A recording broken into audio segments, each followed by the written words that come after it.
Good afternoon guys.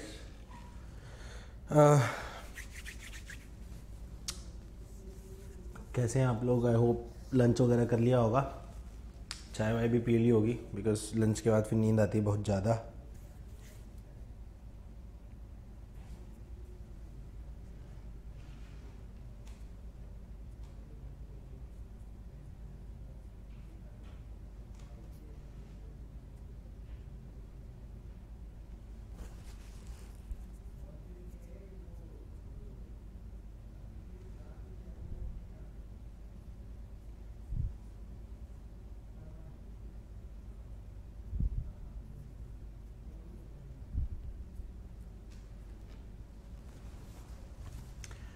तो चलिए let's start this last class of ours. इसमें हम we are going to cover national strategies. सुबह वाली क्लास एक्चुअली शाम को करनी चाहिए थी, बट कोई बात नहीं। नेशनल स्ट्रैटेजीज या स्ट्रैटेजीज फॉर नेशनल स्ट्रगल, ठीक है। नेशनल स्ट्रगल लिख लो, नेशनल स्ट्रगल स्ट्रैटेजीज, ठीक है। ये हम डिस्कस करेंगे पहले थोड़ा सा। इसमें we will be discussing about moderates, extremists, उनके डिफरेंसेस जो थे, साथ में देन गांधीयन मूवमेंट। गांधीयन जो मूवमेंट हुआ उसमें क्या क्या चीज़ें, मतलब कुछ एक चीज़ें दिख रही थी, कुछ एक चीज़ें नहीं दिख रही थी, राइट। तो नेशनल स्ट्रैटेजीज हम करेंगे और then we will go for developmental strategies की हाउ पोस्ट इंडिपेंडेंस क्या डेवलपमेंटल स्ट्रैटेजीज हमने फॉलो करी, ठीक है। तो सबसे पहले नेशनल स्ट्रैटेजीज, जब आप नेशनल स्ट्रैटेजीज जब आप बात करते हैं, नेशनल स्ट्रैटेजी जब आप बात करते हैं अबाउट नेशनल स्ट्रगल में डिफरेंट स्ट्रैटेजीज की जब आप बात करते हैं, तो देखो कोई भी चीज़ की when we are talking about something जहाँ पे आप स्ट्रैटेजीज की बात कर रहे हो, जहाँ पे आप स्ट्रैटेजीज की बात कर रहे हो, so need to understand that a strategy always be in the response। Strategy जो है हमेशा किसी ना किसी चीज के रेस्पॉन्स में बनाई जाती है। अगर आपको कुछ there must be an end to achieve through that strategy, ठीक है। अब वो एंड एक्सप्लिसिट भी हो सकता है, इम्प्लिसिट भी हो सकता है, टुवर्ड्स ओन सेल्फ भी हो सकता है, टुवर्ड अदर्स भी हो सकता है, ठीक है। सो फर्स्ट ऑफ ऑल ये आपको समझना है कि नेशनल स्ट्रगल जो है वो मल्टीपल स्ट्रैटेजीज के साथ हुआ था। नेशनल स्ट्रगल जो हमारा है, in national struggle there were multiple strategies, ठीक है। और वो स्ट्रैटेजीज का जो वो स्ट्रैटेजीज किसके रिस्पॉन्स में थी? वो स्ट्रैटेजीज थी रिस्पॉन्स में ऑफ ब्रिटिश राज के एक्सप्लॉयटेशन के रिस्पॉन्स में, ठीक है।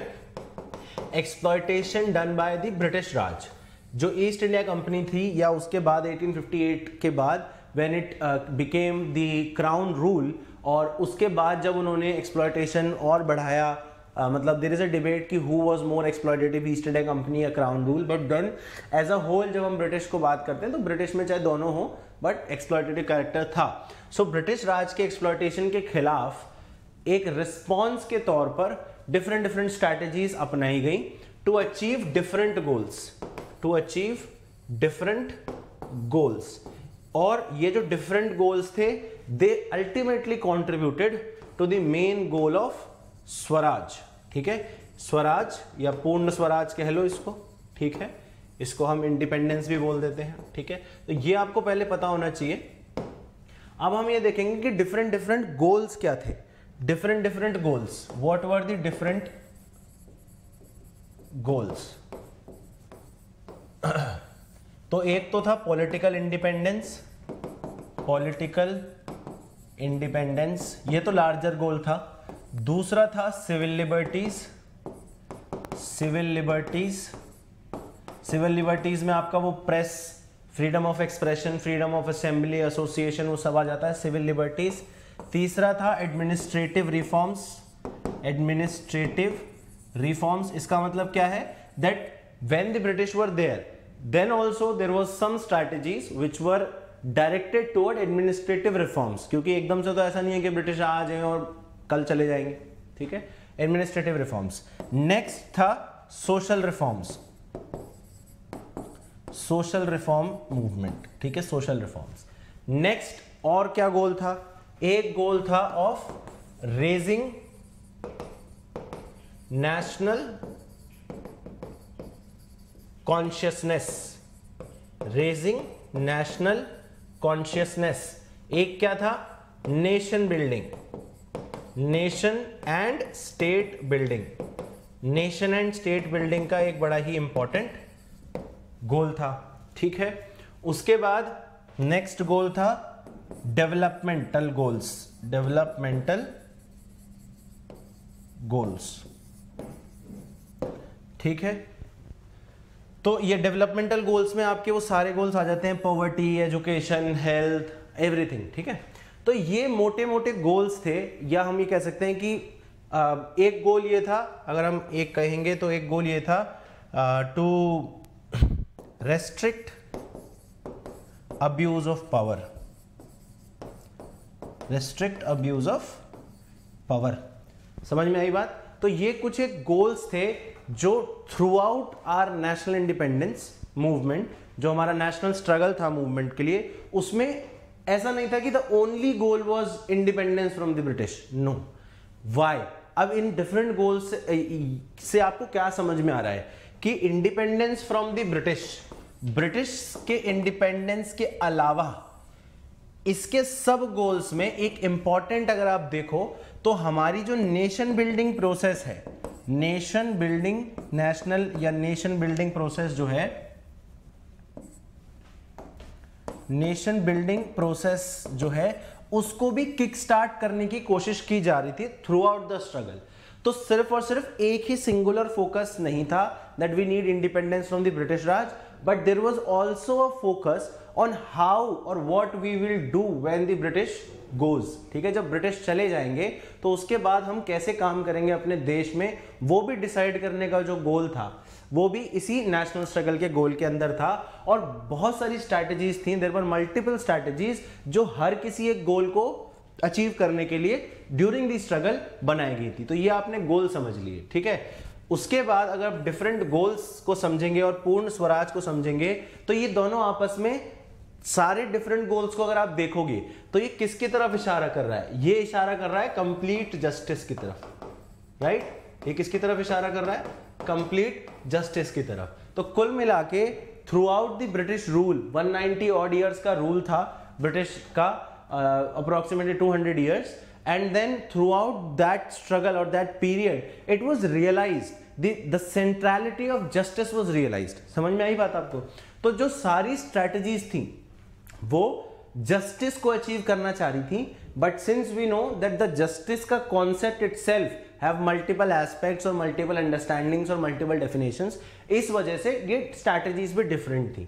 अच्छा, अब हम स्ट्रैटेजीज की अगर हम बात कर लें, स्ट्रैटेजीज की अगर हम बात कर लें तो कौन कौन सी स्ट्रैटेजीज हमारे नेशनल मूवमेंट में आई? तो सबसे पहले तो मॉडरेट्स थे, उनकी एक स्ट्रैटेजी थी, ठीक है।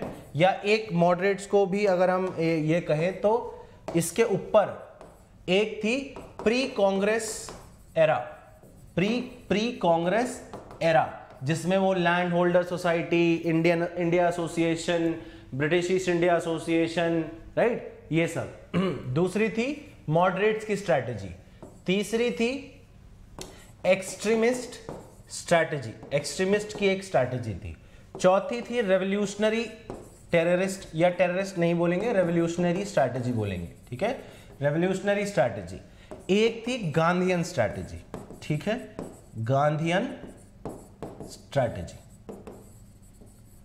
तो ये डिफरेंट स्ट्रैटेजीज जो हैं वो हमें नेशनल मूवमेंट में देखने को मिलती हैं। अब इनके अंदर बहुत सारे डिफरेंशिएशन है, मोस्टली हमें फोकस किस पे करना है? गांधीयन स्ट्रैटेजी पे फोकस करना है, और इनके बारे में भी हमें पता होना चाहिए।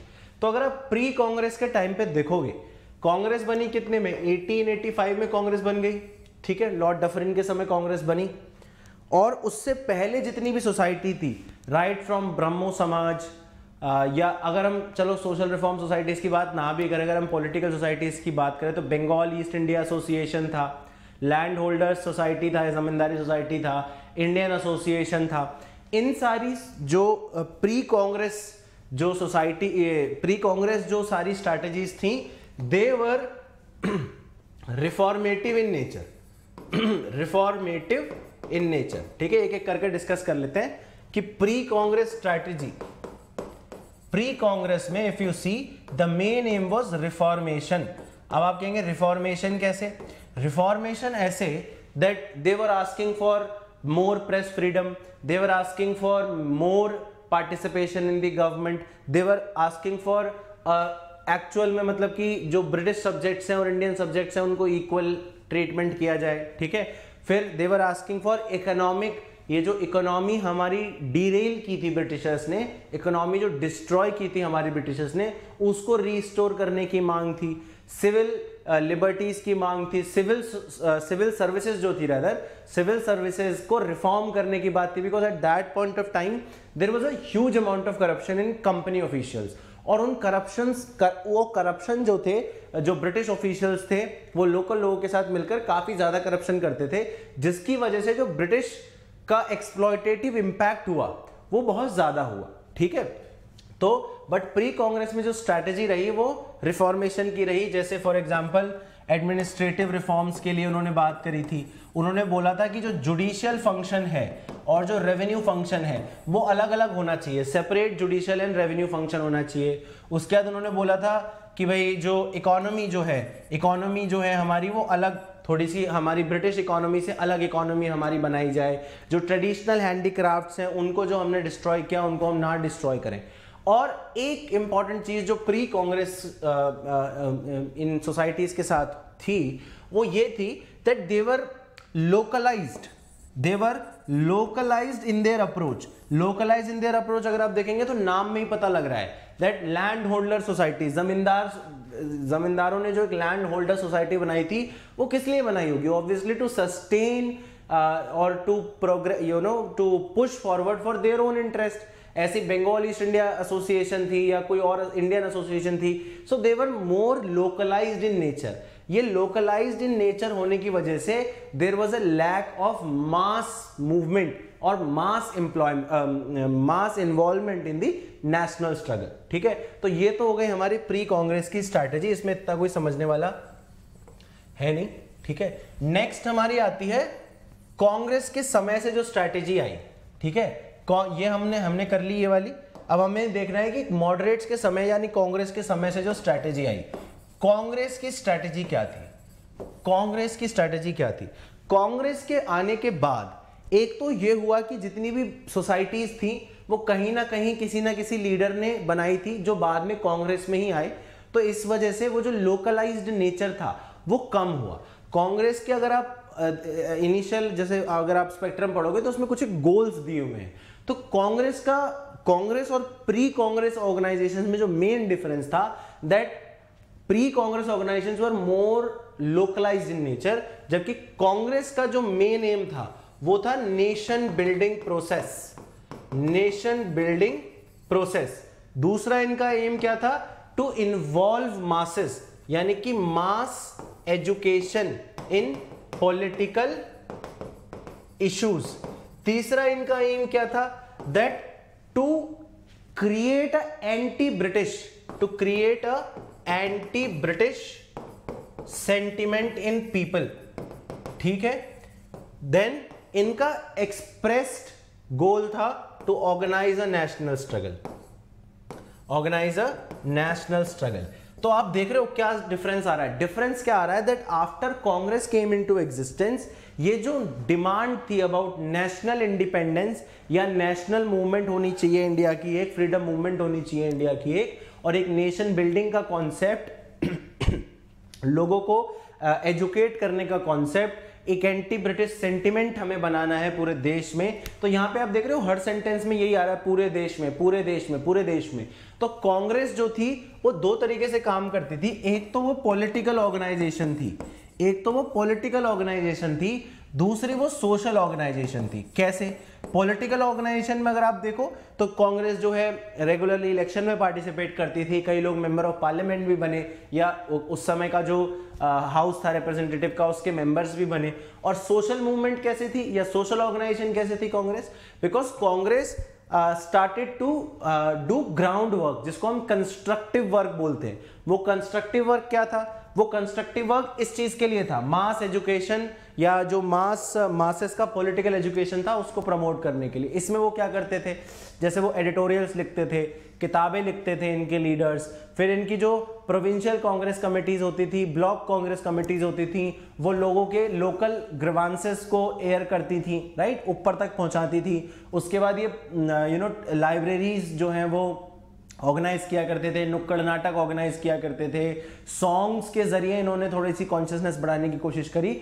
और सोशल रिफॉर्म मूवमेंट में जैसे क्या सोशल ऑर्गेनाइजेशन कैसे कि जो सोशल इल है, जैसे अनटचेबिलिटी के लिए कांग्रेस ने काफी काम किया था, जैसे बंगाल फेमाइन में या बहुत सारे जो फेमाइन और भी आए थे उसमें कांग्रेस ने काफी काम किया था। तो कांग्रेस का जो स्ट्रैटेजी थी वो ये थी कि as a political organisation they wanted to interact with British and as a social organisation they wanted to connect with the people of their own country. तो यहां से उन्होंने लोगों से कनेक्ट अपना चालू किया और यहां से उन्होंने पॉलिटिकल स्ट्रगल ब्रिटिश से करना चालू किया। तो यहां से जब वो यहां पे जब उन्हें कोई स्ट्रगल करना होता था तो इस कारण की वजह से, सोशल ऑर्गेनाइजेशन होने की वजह से काफी ज्यादा लोग उनके पास आया करते थे, ठीक है। और धीरे धीरे एंटी ब्रिटिश सेंटिमेंट बना और ऑर्गेनाइजेशन हुआ एक नेशनल स्ट्रगल का। अच्छा, अब कांग्रेस में भी देयर वाज अ डिवीजन, ठीक है। नेक्स्ट जो हम देखेंगे, कांग्रेस में भी देयर वाज अ डिवीजन। अब वो डिवीजन क्या था?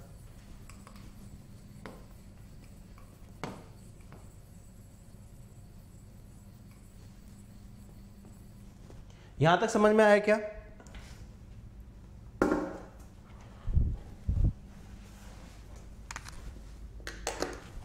ये क्लियर हुआ जो अभी हमने बात करी? Is it clear?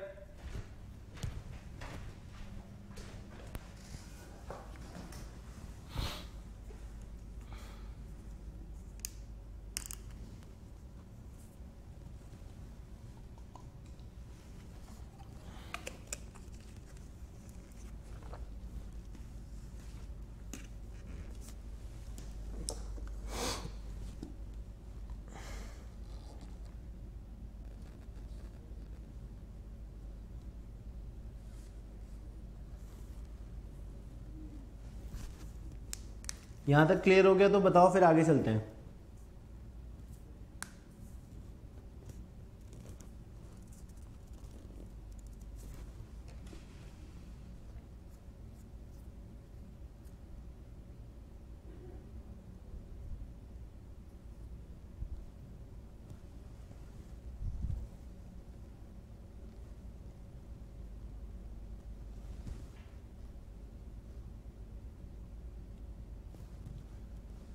ठीक है, तो अब जो है वो कांग्रेस के अंदर दो फैक्शंस थे।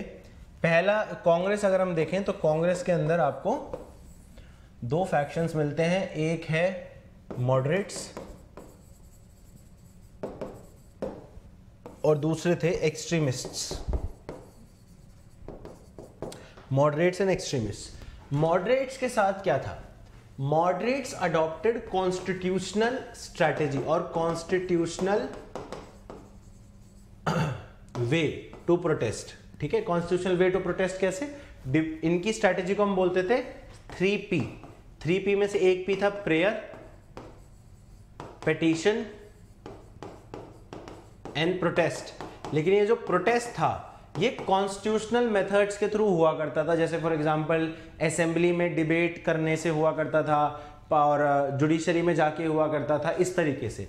तो ये जो कॉन्स्टिट्यूशनल वे था, या जिसको हम 3P स्ट्रैटेजी बोलते हैं मॉडरेट्स की, प्रोटेस्ट, प्रेयर एंड पिटीशन, ठीक है।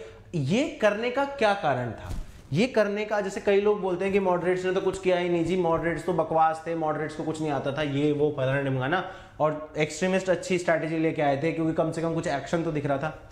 नहीं, आपको ये समझना पड़ेगा that why did moderates adopted such a strategy, ठीक है। तो उसके अगर हम बहुत ध्यान से देखें तो उसके दो रीजन हो सकते हैं कि मॉडरेट्स ने ये जो कॉन्स्टिट्यूशनल मेथड की स्ट्रैटेजी है या कॉन्स्टिट्यूशनल वे ऑफ प्रोटेस्ट है वो क्यों अपनाया। इसके दो बेसिक कारण होते हैं, कारण थे। एक था आइडियोलॉजिकल और एक था प्रैक्टिकल। आइडियोलॉजिकल और प्रैक्टिकल। आइडियोलॉजिकल कारण क्या था कि जितने भी मॉडरेट लीडर्स थे, राइट फ्रॉम अबुल कलाम आजाद या फिरोज शाह मेहता और जितने भी बड़े, गोपाल कृष्ण गोखले, ये जितने भी बड़े बड़े कांग्रेस के लीडर्स थे जिन्होंने 1885 से लेकर 1905 तक कांग्रेस को डोमिनेट किया, they wanted this constitutional struggle. उसके पीछे का आइडियोलॉजिकल कारण ये था that they were of the view that British Raj से हमें आजादी नहीं चाहिए। समझना इसको ध्यान से, they were of the view that British Raj से हमको आजादी नहीं चाहिए, हमको रिफॉर्म चाहिए। इसका कारण क्या था ये सुनिए। इसका सबसे पहला कारण तो ये था that all these people were western educated, right. Gopal Krishna Gokhale और ये जितने भी बड़े बड़े लॉयर्स थे उस समय, क्योंकि लॉयर बैरिस्टर की पढ़ाई लंदन में जाके करते थे, सब भारतीय जितने भी जाते थे बाहर, लंदन ही था उनके लिए जाने के लिए। तो since they went to London and America in such liberal countries, जहाँ पे लिबरल वैल्यूज थी और जहाँ पे कॉन्स्टिट्यूशनलिज्म की भावना हमेशा उन्होंने देखी, क्योंकि वो काफी समय वहां पे रहे, पढ़ाई करी, फिर प्रैक्टिस करी, फिर जाके वो इंडिया में आए, राइट। तो वहां पे जब उन्होंने ये देखा कि यहाँ पे पीसफुल प्रोटेस्ट करके और हमें रिजल्ट मिलता है वहां पे, क्योंकि the process was itself matured, वहां पे सिस्टम एस्टैब्लिश हो चुका था, प्रोसेस वाज इटसेल्फ मैच्योर, और लोगों को वहां पे आजादी नहीं चाहिए थी अपनी गवर्नमेंट से, उनको अपनी डिमांड मनवानी थी, जिसकी वजह से वो कॉन्स्टिट्यूशनल स्ट्रगल करते थे। तो जितने भी ये लोग थे, जब वो लोग वहां गए, उन्होंने पढ़ाई करी, तो एक तो उनके पास लिबरल आइडियाज आए। लिबरल आइडियाज माने कि आपको थोड़ा सा ओपन रहना है, दूसरे की बात भी सुननी है, फिर आपको कॉन्स्टिट्यूशनल मेथड से प्रोटेस्ट करना चाहिए, बिकॉज कॉन्स्टिट्यूशनल मेथड से भी हमको रिजल्ट मिलते हैं।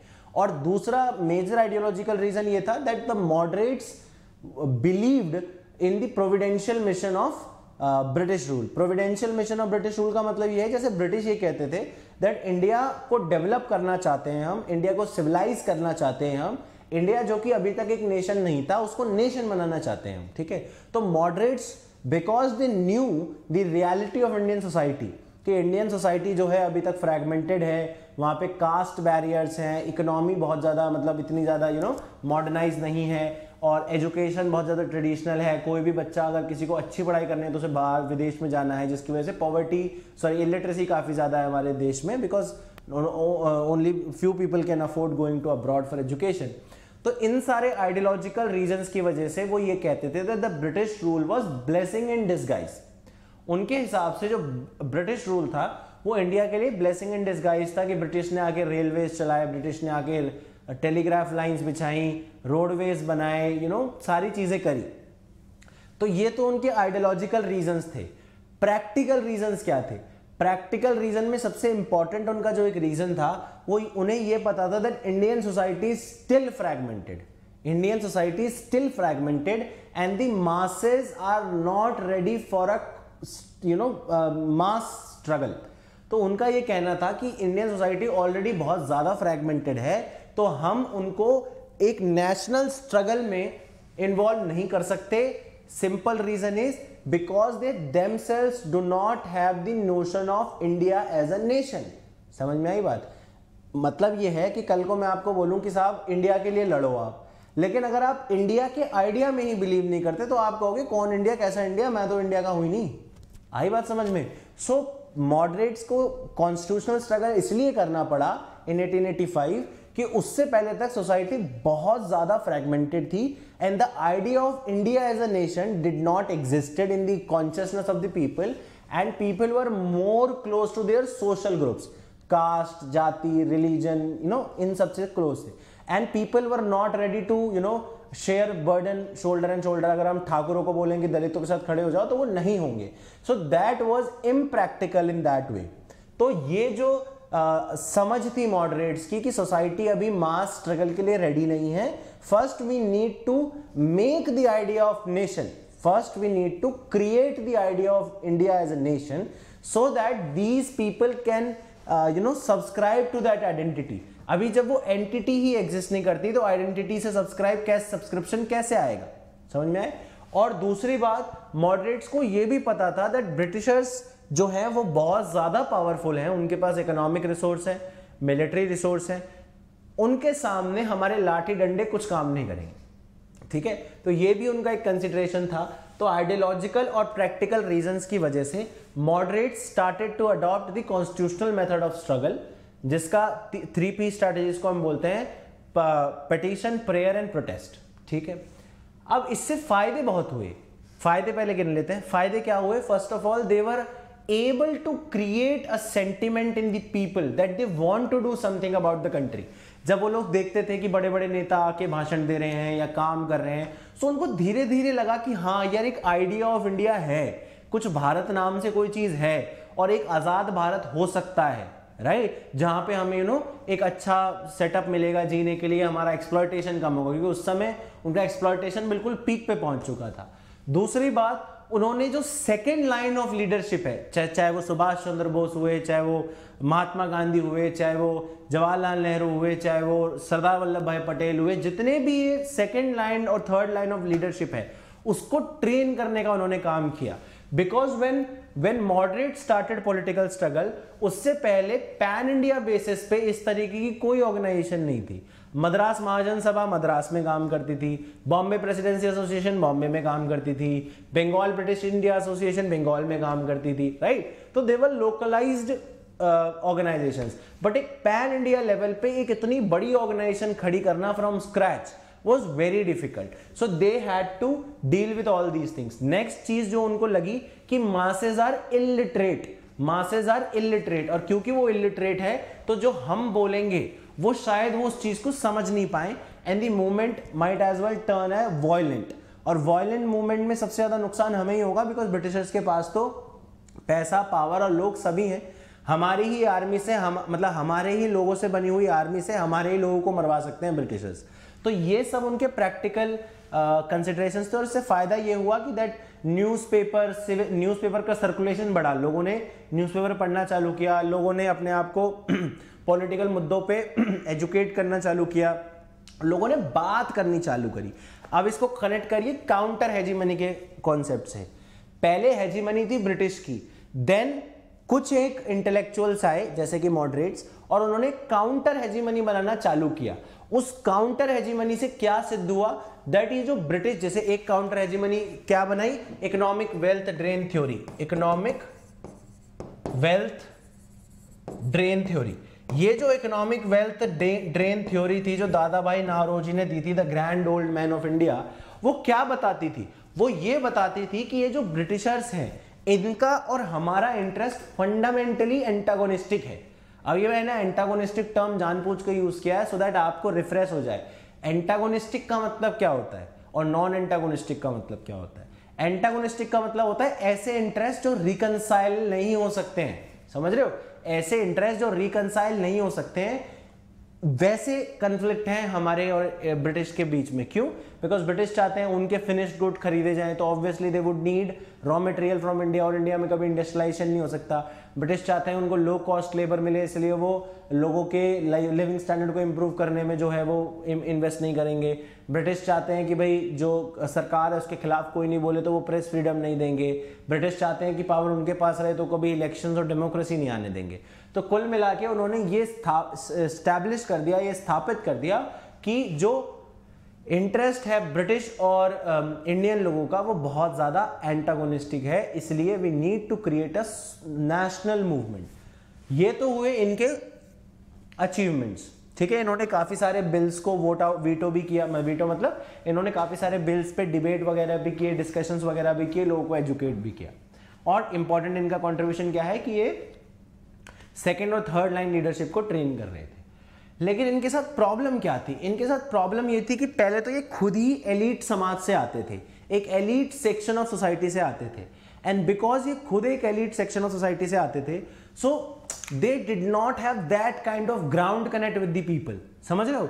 नवाबी ठाट वाले लोग थे जो घोड़े गाड़ियों में बैठ के आ रहे हैं, बंद गले के सूट, नवाबी वाले सलवार और सूट पहन के आ रहे हैं, और उस तरीके से पान खा रहे हैं, सिगरेट्स चल रही हैं। और मतलब मैं किसी को वो नहीं कर रहा हूँ, अक्यूज नहीं कर रहा हूँ, बट मैं एक बात बता रहा हूँ कि at that point of time it was very common for high class people to smoke a cigarette और टू हैव अ ड्रिंक और to enjoy certain kind of luxuries, right. नौकर चाकर इनके घर में बहुत लोग हुआ करते थे। मतलब जितने लोग फैमिली में नहीं होते थे उससे डबल ट्रिपल तो नौकर हुआ करते थे इनके घरों में. So they did not have that kind of ground connect with the masses. दूसरा, they lacked confidence in masses. कैसे? उन्हें ये लगता था कि पहले हमें इंडिया बनाना पड़ेगा, फिर ये कास्ट, ये जो सोशल सोशल फॉल्ट लाइन है सोसाइटी में वो कम होंगी. लेकिन वो ये भूल गए कि एक्चुअली में प्रोसेस उल्टा है. जब आप धीरे धीरे सोशल फॉल्ट लाइंस को कम करते जाओगे तभी जाके एक आइडिया ऑफ इंडिया बनेगा. समझ में? दो बातें अलग है. एक तो ये बोल रहे हैं, ये लोग क्या बोलते थे कि पहले हमें एक इंडिया बनाना पड़ेगा, उसके बाद हम लोगों को बोलेंगे कि ये आपकी नई आइडेंटिटी है और इससे आप सब्सक्राइब करो. लेकिन एक्चुअली में होना क्या चाहिए कि लोगों में ये खुद भावना जागनी चाहिए कि ये जो हमारे बीच के डिफरेंसेस हैं ये कोई बड़े डिफरेंसेस नहीं है, ये रिकंसाइलेबल है, इनको हम आपस में समझ लेते हैं और we need to create something called India. ठीक है. तो दूसरी इनकी दिक्कत ये थी. तीसरी इनकी दिक्कत ये थी कि जो इनके तरीके थे प्रेयर, पिटीशन, प्रोटेस्ट, ये बहुत ज्यादा रिजल्ट नहीं ला पा रहे थे इंडिया में. जबकि जहां इन्होंने देखा था, चाहे अमेरिका चाहे ब्रिटेन, वहां पे काफी अच्छे रिजल्ट ला रहे थे. इसके पीछे का एक रीजन ये था दैट ब्रिटेन और यूएसए में डेमोक्रेटिक गवर्नमेंट्स थी और हमारे यहाँ पे कॉलोनियल गवर्नमेंट थी. राइट. डेमोक्रेटिक गवर्नमेंट होने का मतलब क्या है कि वहां पे रिस्पॉन्सिबल गवर्नमेंट थी. the elected representatives were answerable to the people. India में क्या था? they were having only colonial interest. उनके लिए हम कॉलोनी से ज्यादा कुछ नहीं थे. did not have any interest in good governance of this country. ठीक है. जो भी उन्होंने charter act, regulating act, government of India act लेके आए वो इसलिए लेके आए सो दैट जो पॉपुलर मूवमेंट उठ रहा था उसको वो थोड़ा सा डिले कर सके. ये बात आपको समझ में आई होगी. ठीक है. तो ये बहुत ज्यादा जो है वो रिजल्ट नहीं ला पा रहे थे, जिसकी वजह से ये वाला तबका उभर के आया. जब इनके तरीकों से रिजल्ट नहीं मिला तो काफी सारे लोग डिल्यूजन हुए मॉडरेट्स के मेथड से और उन्होंने बोला कि ये जो प्रार्थना, पिटीशन और प्रोटेस्ट का ये जो आप खेल खेल रहे हो इसमें मजा नहीं आ रहा है, हम दूसरा खेल खेलेंगे, हम डायरेक्ट एक्शन करेंगे. ठीक है. डायरेक्ट एक्शन करेंगे. तो एक्सट्रीमिस्ट लीडर्स जैसे लाल बाल पाल एक तिकड़ी थी. ठीक है. लाल बाल पाल कौन थे? लाला लाजपत राय, बीसी पाल और लाल बाल और लोकमान्य तिलक. ठीक है. लाल बाल पाल, ये सब एक्सट्रीमिस्ट टिकड़ी के लोग थे और इन्होंने क्या किया कि हम कॉन्स्टिट्यूशनल मेथड्स भी यूज करेंगे but we would not limit ourselves to only constitutional methods, हम एक्स्ट्रा कॉन्स्टिट्यूशनल भी मेथड यूज करेंगे. एक्स्ट्रा कॉन्स्टिट्यूशनल मेथड मतलब डायरेक्ट मेथड्स. डायरेक्ट मेथड्स में क्या था? डायरेक्ट मेथड्स में था कि आपने घिराव कर लिया, स्ट्राइक्स कर दी, हड़ताल कर दी, चक्का जाम कर दिया, बाइकॉट कर दिया, public burning of foreign goods and liquors, social boycott कर दिया उन लोगों का जो ब्रिटिशर्स की मदद कर रहे थे या ब्रिटिशर्स की एडमिनिस्ट्रेशन में काम करते थे. उसके बाद स्वदेशी मूवमेंट जैसा मूवमेंट आया. राइट. तो हम वहां तक अभी पहुंचेंगे, पर ये समझिए जो बेसिक डिफरेंस था between moderate and extremists were in their approach toward British Raj. पहला फंडामेंटल अप्रोच में ही जब डिफरेंस था तो मेथड्स में तो डिफरेंस होना ही था.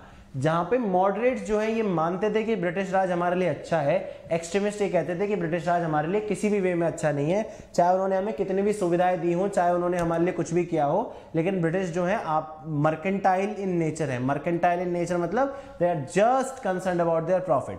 उनको लग रहा है कि यहाँ पे प्रॉफिट मिल सकता है तो थोड़ी सी कंसेशन दे दी वहां पे. तो एक्सट्रीमिस्ट वर मोर टुवर्ड इंडिपेंडेंस, ये रेडिकल विचारधारा के लोग थे, जबकि moderates were more of A reformative विचारधारा. ठीक है. रिफॉर्मेटिव टेंडेंसीज थी उनमें कि ठीक है ब्रिटिश हम पे राज करते रहे लेकिन थोड़ा सा रिफॉर्मेशन हो जाए, हमें थोड़ा पार्टिसिपेशन मिल जाए गवर्नमेंट में, वो सब. और एक्सट्रीमिस्ट ये बिल्कुल नहीं मानते थे. वो ये मानते थे कि नहीं नहीं, क्यों कोई हम पे राज क्यों करेगा, वी नीड, जैसे तिलक ने एक बड़ा इंपॉर्टेंट नारा दिया था, Swaraj is my birth right. Swaraj यानी कि सेल्फ रूल, सेल्फ गवर्नेंस मेरा बर्थ राइट है, जन्म सिद्ध अधिकार है. ठीक है. आज भी वो चीजें फेमस है कि ये तो मेरा जन्म सिद्ध अधिकार है. ठीक है. दूसरी, एक तो फंडामेंटल डिफरेंस था उनके व्यू पॉइंट टू ब्रिटिश राज में. दूसरा डिफरेंस था on the view point of masses capacity. जहां पे मॉडरेट्स मासेस को इलिटरेट होने की वजह से, लो इंटेलेक्ट का होने की वजह से ये मानते थे कि मासेस नेशनल स्ट्रगल में पार्टिसिपेट नहीं कर सकते बिकॉज वो समझते ही नहीं है अभी. वहीं पे एक्सट्रीमिस्ट ये मानते थे कि बिना पार्टिसिपेशन के, बिना मास पार्टिसिपेशन के नेशनल मूवमेंट हो ही नहीं सकती है. Because you need people on the street to make the deaf hear. Right. जैसे वो सेंट्रल लेजिस्लेटिव असेंबली में बम फेंका था ना अपने भगत सिंह जी ने, तो उन्होंने क्या बोला था कि we have not thrown this bomb to hurt anyone, it's necessary to explode bomb so that the deaf can hear, ठीक है।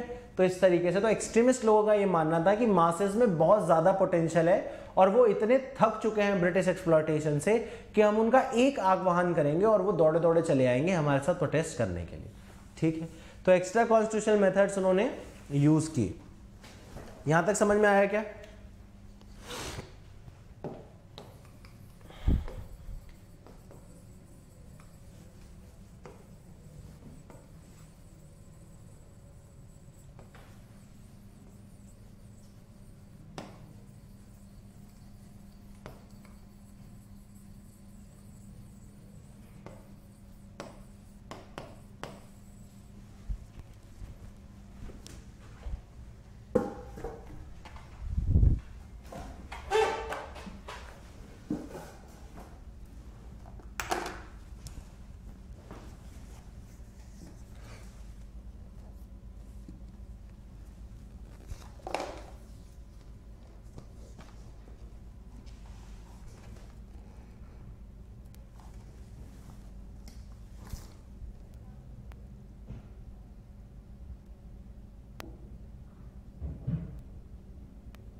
जैसे एक स्टेटमेंट लिखो,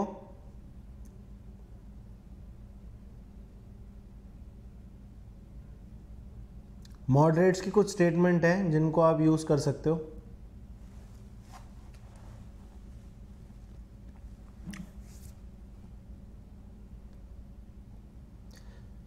सुरेंद्रनाथ बैनर्जी, एस.एन. बैनर्जी का एक स्टेटमेंट है, लिखिए उसको। सुरेंद्रनाथ बैनर्जी का स्टेटमेंट है।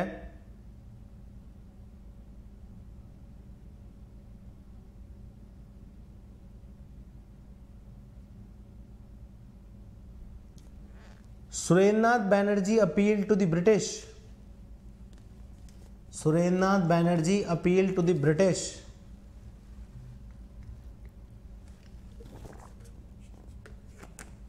Surendranath Banerjee appealed to the British to introduce the institutions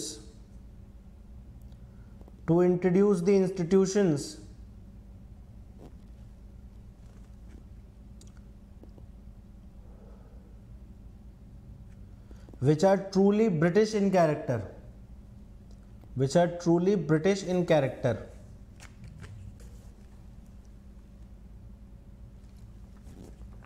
which are truly British in character, comma, so that Indians can rejoice, so that Indians can rejoice, so that Indians can rejoice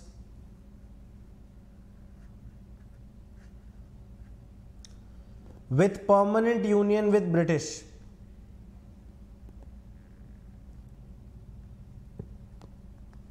so that Indians can rejoice with permanent union with British।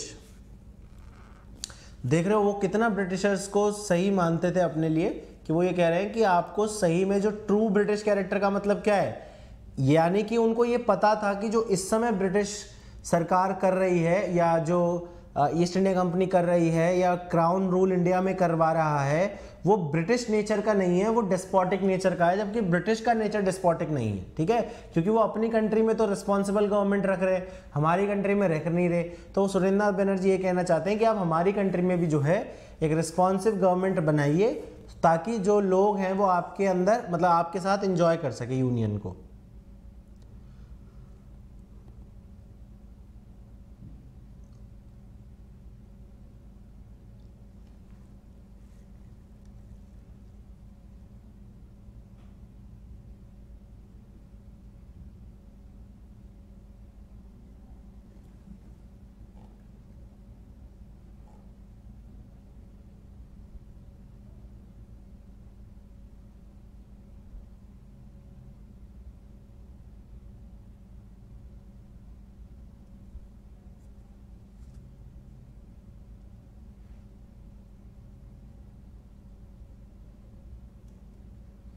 Next लिखिए गोखले का, गोपाल कृष्ण गोखले का।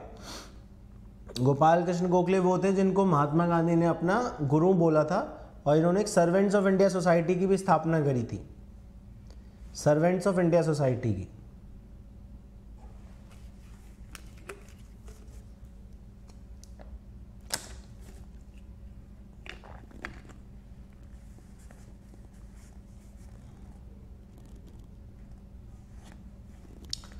According to him, Gokhale का statement है, according to him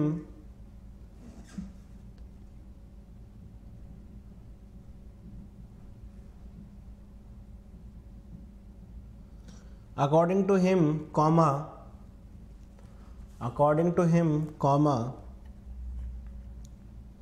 constitutional methods were adopted,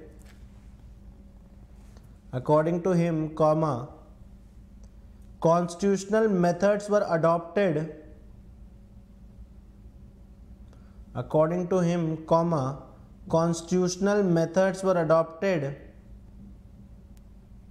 as per circumstances। मतलब वो यही बताना चाह रहे हैं कि कॉन्स्टिट्यूशनल मेथड्स को अडॉप्ट करना ये सर्कमस्टेंसेस की मांग है, हम कोई मजे मजे में नहीं कर रहे हैं, full stop.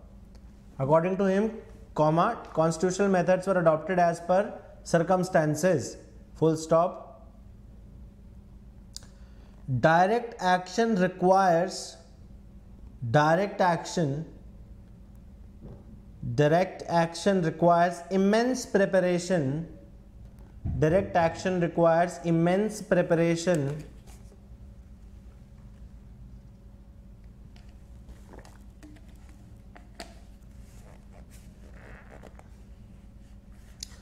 direct action requires immense preparation and Indians were not ready for such action। ऐसा गोपाल कृष्ण गोखले ने बोला, ठीक है। Direct action requires immense preparation and Indians were not ready for such action.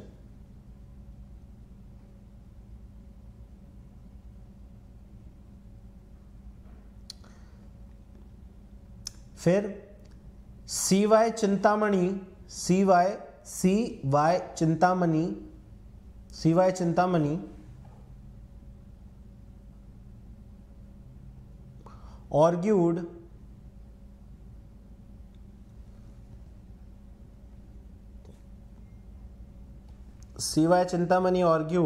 that before introducing direct actions, CY Chintamani argued that before introducing direct action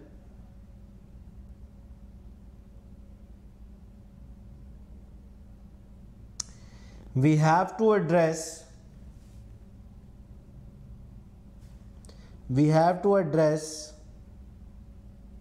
internal divisions and disunity। तो समझ रहे हो अभी जो मैंने आपको समझाया था। CY Chintamani argued that before introducing direct action we have to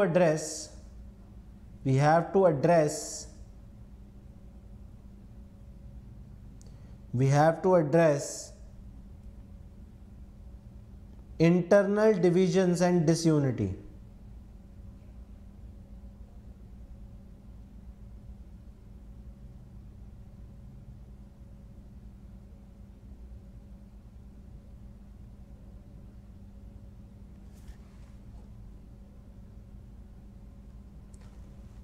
फिर लिखेंगे दादाभाई नावरोजी का statement.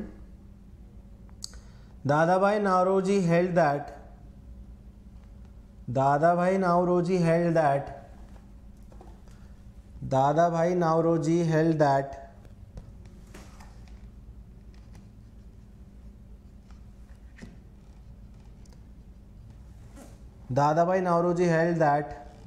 British are justice loving people, British are justice loving people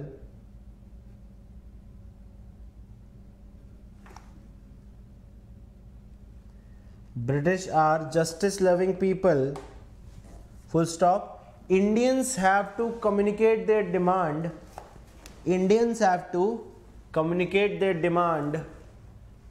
to the British in reasonable manner, to the British in reasonable manner.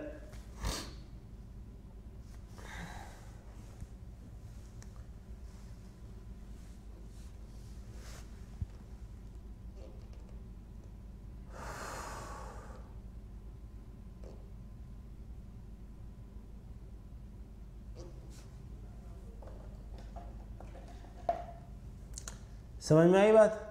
तो ये हो गया moderates extremist strategies हो गई। फिर है रेवोल्यूशनरी स्ट्रैटेजीज, रेवोल्यूशनरी स्ट्रैटेजीज। अब ये रेवोल्यूशनरी स्ट्रैटेजीज आई क्यों, पहले तो ये समझना पड़ेगा, ठीक है। रेवोल्यूशनरी स्ट्रैटेजीज की जरूरत क्यों पड़ी? अगर आप देखो through out the national struggle you would find secret societies, जैसे अभिनव भारत हो गया, हिंदुस्तान रिपब्लिकन एसोसिएशन हो गया। तो ये जो स्टूडेंट ऑर्गेनाइजेशंस थी, स्टूडेंट या सीक्रेट स्टूडेंट ऑर्गेनाइजेशंस थी, जो थोड़े से जो आयरिश में आयरिश टेररिज्म और रशियन रेवोल्यूशन और इन सब से जो प्रभावित हुए, और उनको लगा कि ये जो मॉडरेट लीडर्स कर रहे हैं ना, ये तो खाली टाइम वेस्ट कर रहे हैं। मतलब कुल मिला के उनका कहना यह था कि आज़ादी मिलती नहीं है, आज़ादी छीननी पड़ती है, और छीनने के लिए आपको वायलेंस करना पड़ेगा, ठीक है। तो ये जो सीक्रेट स्टूडेंट सोसाइटीज थी, जैसे अभिनव भारत, अंजुबान मोजबान वतन, और उसके बाद फिर चापेकर ब्रदर्स की ऑर्गेनाइजेशन थी, यंग इंडिया बनाई गई थी, नॉट अभिनव भारत जो है यंग इटली पे बेस्ड थी। मोसोलिनी जो हमने पढ़ा था, मोसोलिनी की एक ऑर्गेनाइजेशन थी यंग इटली, उसी पे बेस्ड थी अभिनव भारत, ठीक है। उसके बाद जुगांतर ग्रुप बंगाल में, अनुशीलन समिति बंगाल में। तो ये सब क्या करते थे, ये मतलब इनका मेन मोटिव था to create a sense of fear in the British, to create a sense of fear कि वो खुद ही छोड़ के भाग जाए।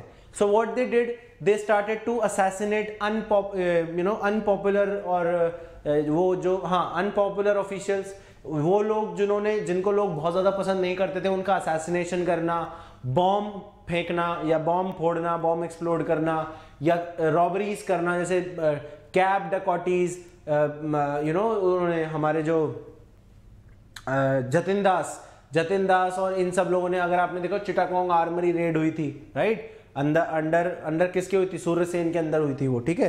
तो इस तरीके से ये क्या करना चाहते थे, they wanted to strike a sense of terror inside the British people. British के अंदर वो एक सेंस ऑफ फियर जो है वो लाना चाहते थे, सो दैट ब्रिटिशर्स जो है अपने आप ही ये देश छोड़कर चले जाएं, ठीक है। तो ये सीक्रेट रेवोल्यूशनरीज थे।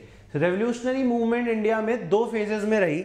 एक तो थी 1900 से लगा लो 1900 से लगा लो 1908 तक, ठीक है। इस समय स्वदेशी मूवमेंट भी चल रहा था, रेवोल्यूशनरी मूवमेंट भी चल रहा था, जिसको ब्रिटिश जो है टेररिस्ट मूवमेंट बोलते थे, तो हम उसको रेवोल्यूशनरी टेररिस्ट मूवमेंट भी बोलते हैं कभी कभार। तो यहां पे ये क्यों चला 1900 के बाद, बिकॉज इससे पहले के जो 15 साल थे मॉडरेट्स के, उसमें जो यंगर जनरेशन थी, जो ओल्डर जनरेशन थी, जिनको थोड़ा सा सबर करके वो काम करना जानते थे, उनको समझ में आया कि मॉडरेट्स ऐसा क्यों कर रहे हैं। लेकिन जो गर्म खून था देश का, जो जैसे भगत सिंह जैसे लड़के, या चंद्रशेखर आजाद जैसे लड़के, या ऐसे जो कॉलेज गोइंग स्टूडेंट्स थे, जिनको कुछ ना कुछ कर गुजरना था, जिनको बहुत ज्यादा अपने आप पे भरोसा था और जिनको कुछ ना कुछ देश के लिए करना था, सो they were fed up with ये वाला प्रेयर पिटीशन और दिस वन, ठीक है। और दूसरा रीजन क्या था कि जो एक्सट्रीमिस्ट लीडर थे जैसे Lal Bal Pal, they failed to give a direction to them.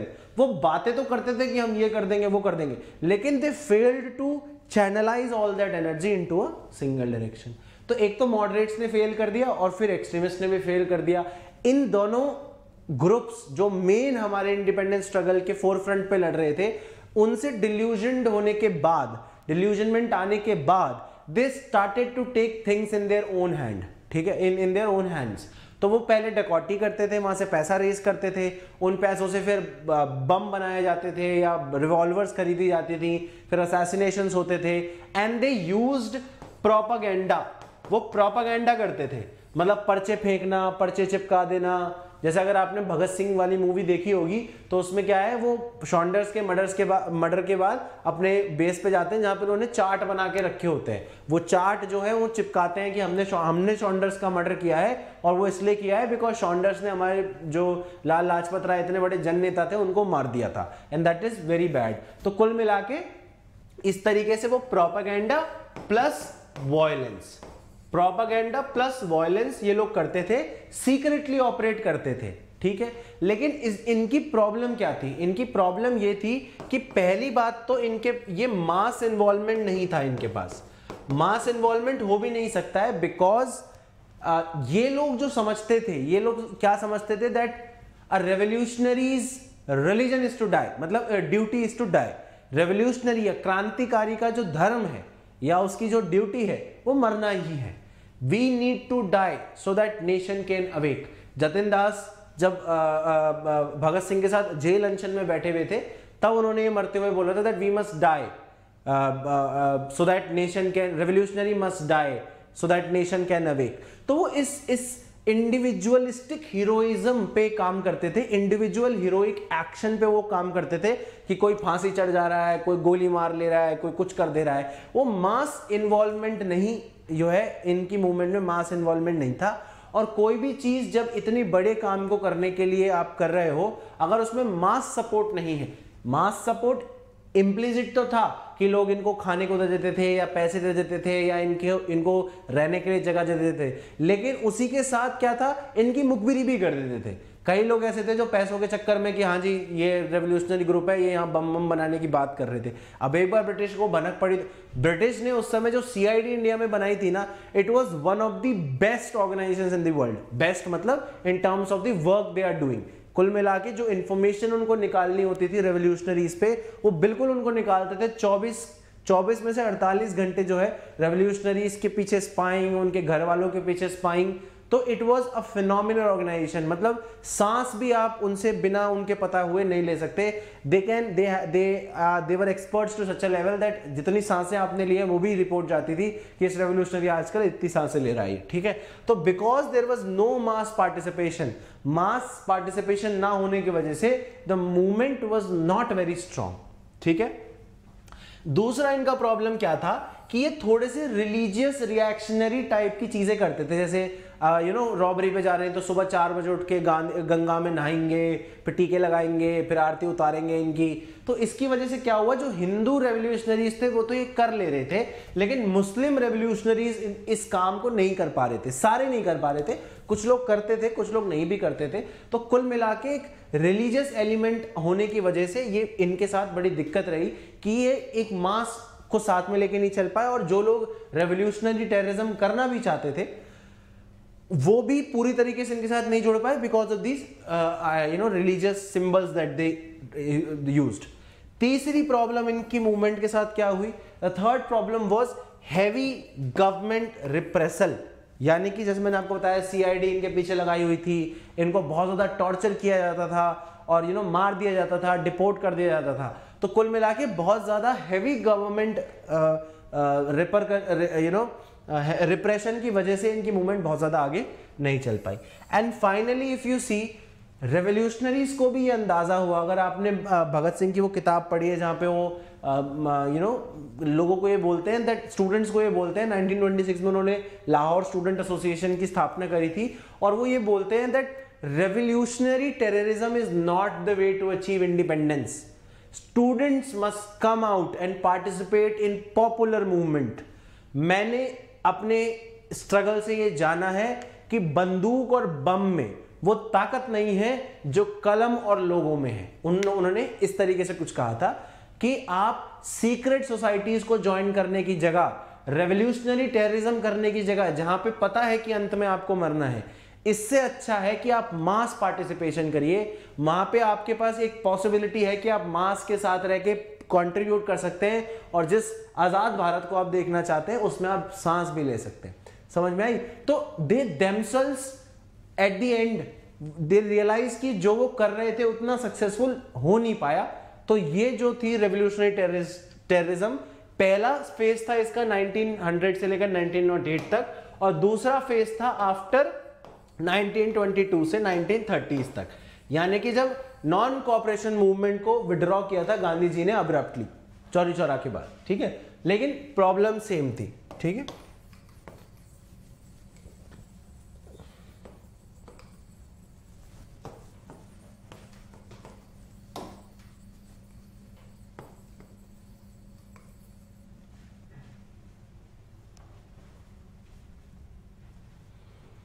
यहां तक समझ में आ गया क्या? कोई दिक्कत परेशानी अभी तक?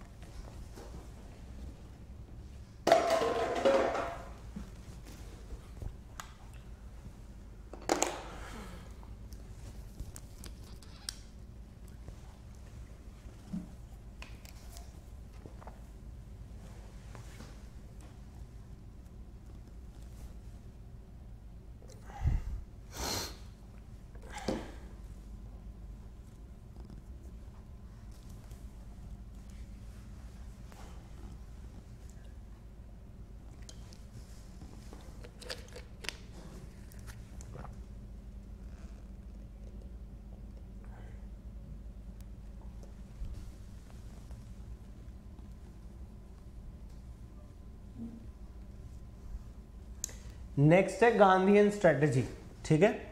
गांधीयन स्ट्रेटेजी लिखिए थोड़ा गांधीयन स्ट्रेटेजी के बारे में। गांधीयन स्ट्रेटेजी तो ऑलमोस्ट सबने पढ़ी होगी। अच्छा ये बताइए, अभी तक जो हमने पढ़ा ये आप लोगों को पहले से पता था कि नहीं पता था?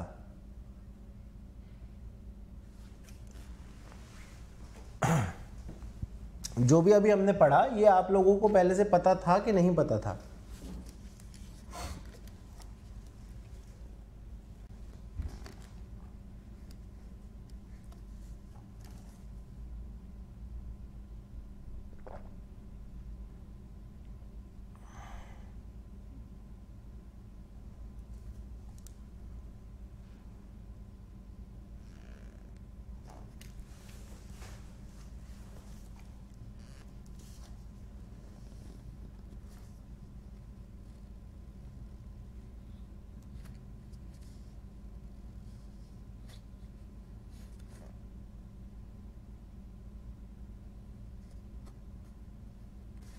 अच्छा ठीक है, चलिए लिखिए फिर आगे। गांधीयन स्ट्रैटेजी में लिखिए थोड़ा।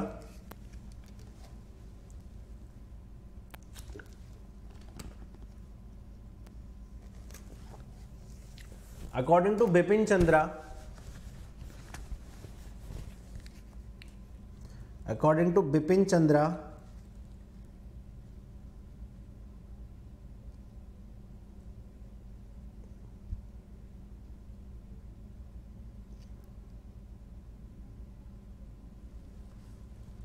according to Bipin Chandra,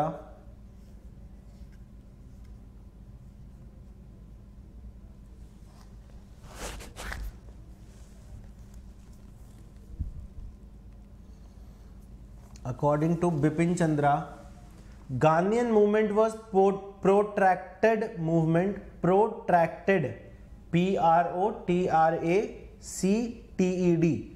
P-R-O-T-R-A-C-T-E-D,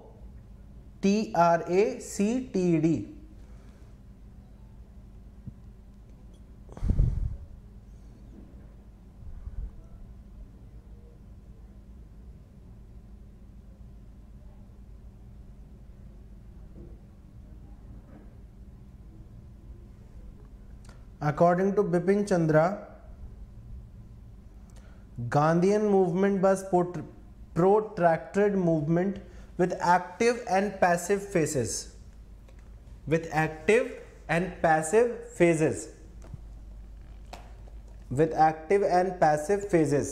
active phases के आगे ब्रैकेट में लिख लेना, एक्टिव फेजेस के आगे ब्रैकेट में लिख लो mass agitations, mass agitations, mass agitation, और पैसिव फेज के आगे लिख लो कंस्ट्रक्टिव प्रोग्राम, पैसिव फेज के आगे लिख लो क्या? Constructive programme.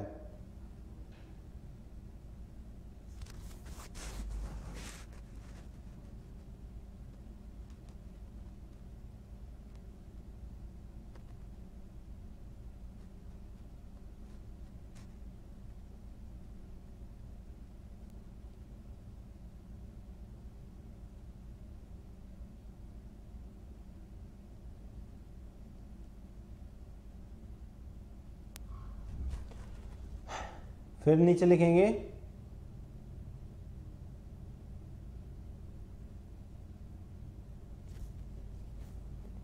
he calls Gandhi's strategy he calls Gandhi's strategy he calls Gandhi's strategy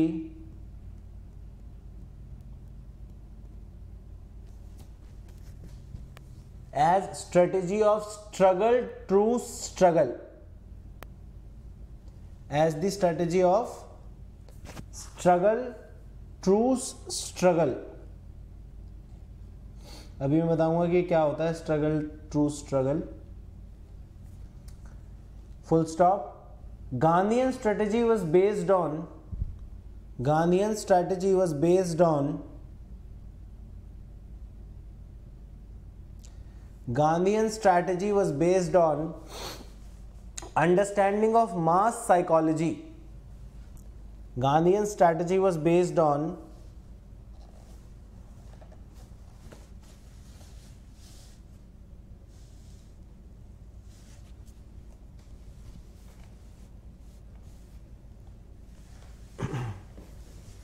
understanding of mass psychology. Masses have limited capacity to participate. Masses have limited capacity to participate. Masses have limited capacity to participate.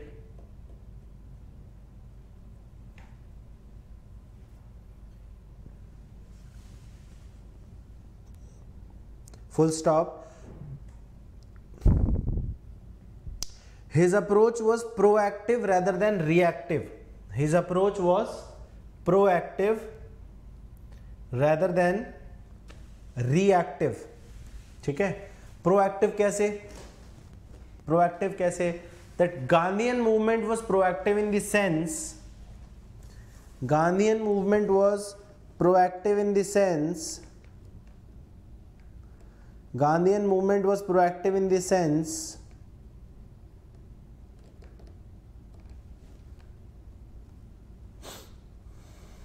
Gandhi never let ball in the court of enemy.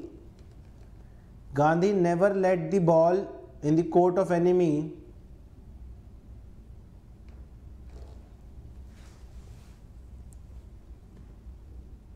but forced the enemy to respond.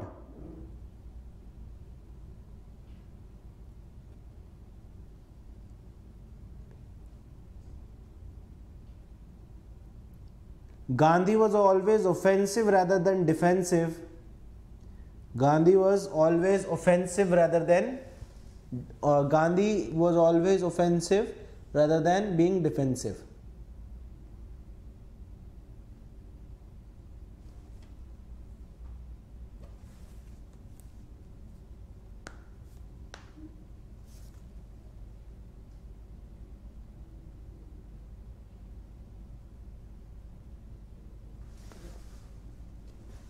Bipin Chandra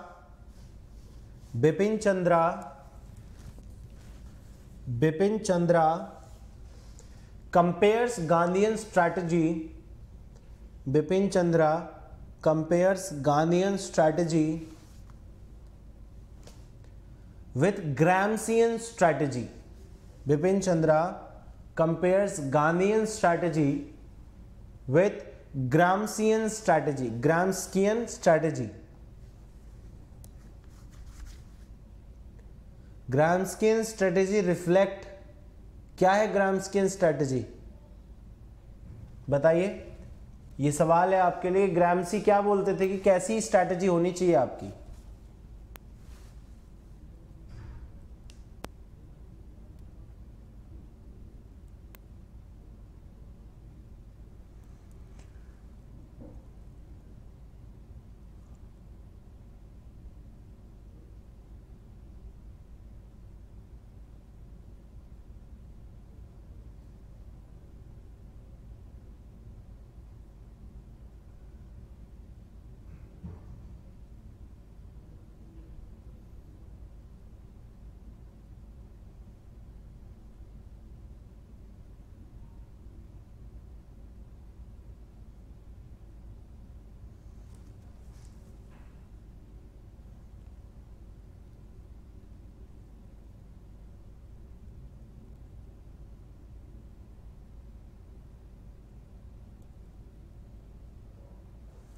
बताइए what was Gramscian strategy?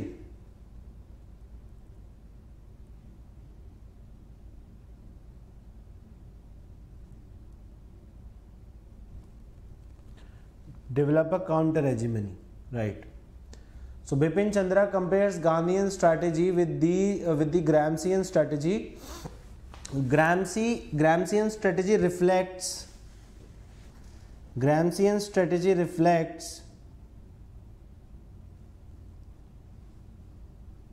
protracted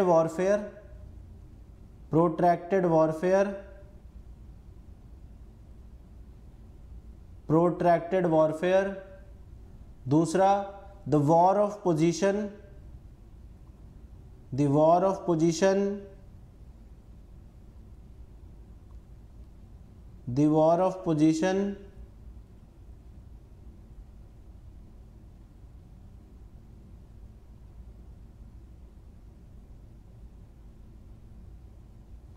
and war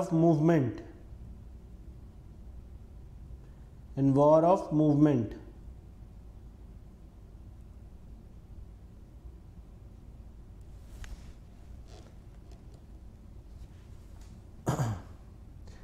फिर next paragraph से लिखेंगे Gandhi's movement used to have active and passive phases.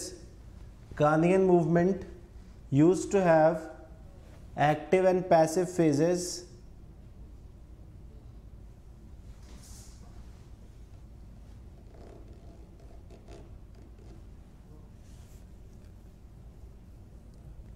In passive phase,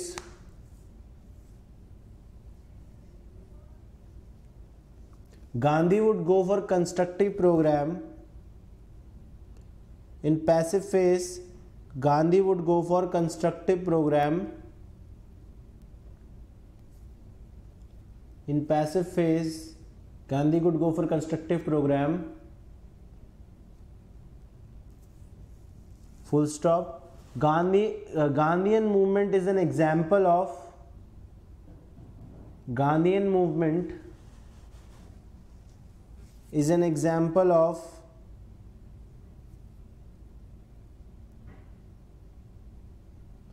Gandhian movement is an example of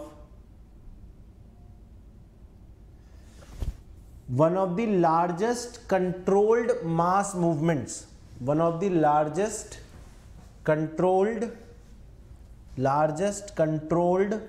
mass movement. Unlike French Revolution, which was an uncontrolled mass movement, unlike French Revolution, unlike French Revolution,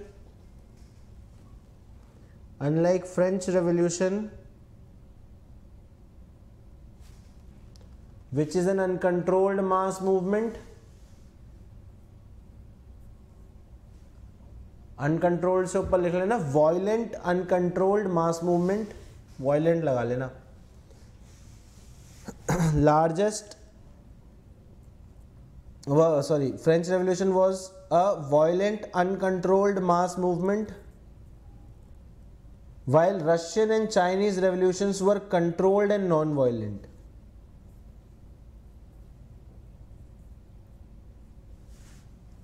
Russian and Chinese revolution were controlled and non-violent.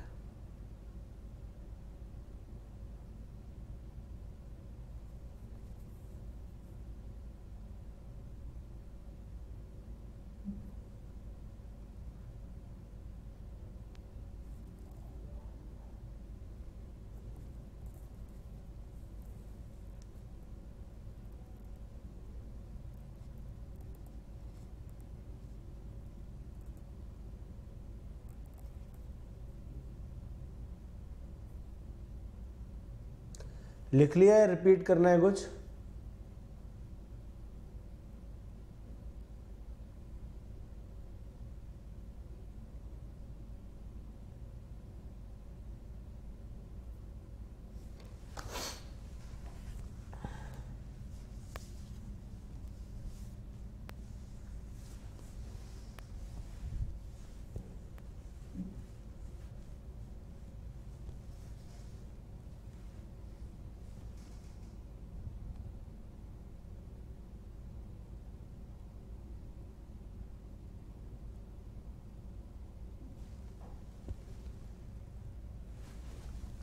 चलिए इसको discuss कर लेते हैं। देखो Gandhian strategy को आपको ध्यान से समझना पड़ेगा, क्योंकि गांधी को हम लोग बहुत ज़्यादा मिसअंडरस्टूड करते हैं एक्चुअली में। जितना हम क्लेम करते हैं हम गांधी को जानते हैं, इसका मतलब उतना ही हम गांधी को नहीं जानते हैं। गांधी जो है, गांधी अगर हम गांधी को देखें तो गांधी एक इकोनॉमिस्ट भी है, गांधी एक पॉलिटिशियन भी है, गांधी एक साइकोलॉजिस्ट भी है, ठीक है, गांधी एक स्पिरिचुअल लीडर भी है, ठीक है, और गांधी एक इंडिविजुअल भी है। तो आपको ये देखना पड़ेगा कि गांधी ने जो अपने जीवन से सीखा उसको ही इंप्लीमेंट किया। जैसे उनका एक कोट है that my life is my message. जब उनसे किसी ने पूछा कि आपका मैसेज क्या होगा लोगों के लिए, तो उन्होंने बोला कि my life is my message, कि जो मेरा जीवन है वही मेरा जो संदेश है, ठीक है। तो Gandhi as an economist, Gandhi as a politician, Gandhi as a psychologist, spiritual leader, individual, इन सब के रोल जो है अलग अलग थे गांधी के लाइफ में, ठीक है। लेकिन इन सबको कुछ एक फाउंडेशनल प्रिंसिपल्स गाइड करते थे, जो कि थे नॉन वायलेंस, अहिंसा, सत्याग्रह, ट्रूथफुलनेस, ठीक है, एंड रेस्पेक्ट फॉर अदर्स। ये कुछ एक फाउंडेशनल वैल्यूज थे जो गांधी के हर डिसीजन को जो है वो जो है गाइड करते थे। अब गांधी का जो पॉलिटिकल कैरियर है वो इंडिया में स्टार्ट नहीं हुआ था। गांधी का जो पॉलिटिकल कैरियर है वो साउथ अफ्रीका में स्टार्ट हुआ था। After Gandhi completed his barristership, जब वो बैरिस्टर बन गए, so he went to South Africa to work for a friend of मतलब is one of his family friend, जहां पे उन्होंने साउथ अफ्रीका में उस समय अपार्थाइड के खिलाफ, after he was thrown out of the first class because despite having a first class ticket, because he was a colored man, he was thrown out of that this jail, not jail, train. So he decided that this was beyond human dignity to segregate someone on the basis of the color of their skin. So because he decided that it was against human dignity, he had a deep conviction that one should always fight for his or her self respect. तो जब वो individual level पे इस conviction के साथ जीते हैं that one should always fight for his self respect, तो जब वो सोसाइटी में एंटर करेंगे, इकोनॉमी में एंटर करेंगे या पॉलिटिक्स में एंटर करेंगे, तो ये जो फंडामेंटल बिलीफ है that one should always fight for self respect, वो उनका वहां पे भी रिफ्लेक्ट होगा। तो इफ यू सी गांधी के अगर हम फेजेस देखें तो गांधी का भी एक मॉडरेट फेज है, एक एक्सट्रीम फेज है, ठीक है। मॉडरेट फेज में इनिशियली जब उन्होंने Indian Opinion, Phoenix Farm, Tolstoy Farm, ये तीन चीजें जब उन्होंने साउथ अफ्रीका में करी थी for the indentured labourers. Indentured labourers कौन हुआ करते थे? जो इंडिया से जो लोगों को प्लांटेशन में काम करने के लिए ब्रिटिशर्स ले जाते थे, वो वहीं रहते थे और आफ्टर उनका जो कॉन्ट्रैक्ट खत्म हो जाता था तो वो वहीं रह जाते थे, वो वापस नहीं आते थे। लेकिन उनके साथ बहुत सारी प्रॉब्लम थी। पहला अपार्थाइड, यानी कि जिसको हम कहते हैं नस्लवाद, race of colour of skin के बेसिस पे रेसिज्म जिसको हम कहते हैं उसको डिफरेंशिएट करना।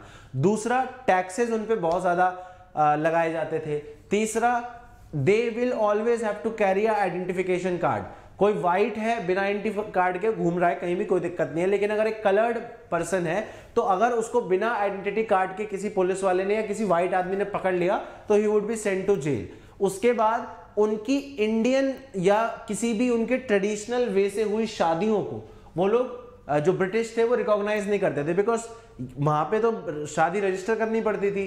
तो वो शादी आपकी तब तक रजिस्टर नहीं होती थी जब तक आप लॉफुली चर्च में जाके शादी ना कर लो।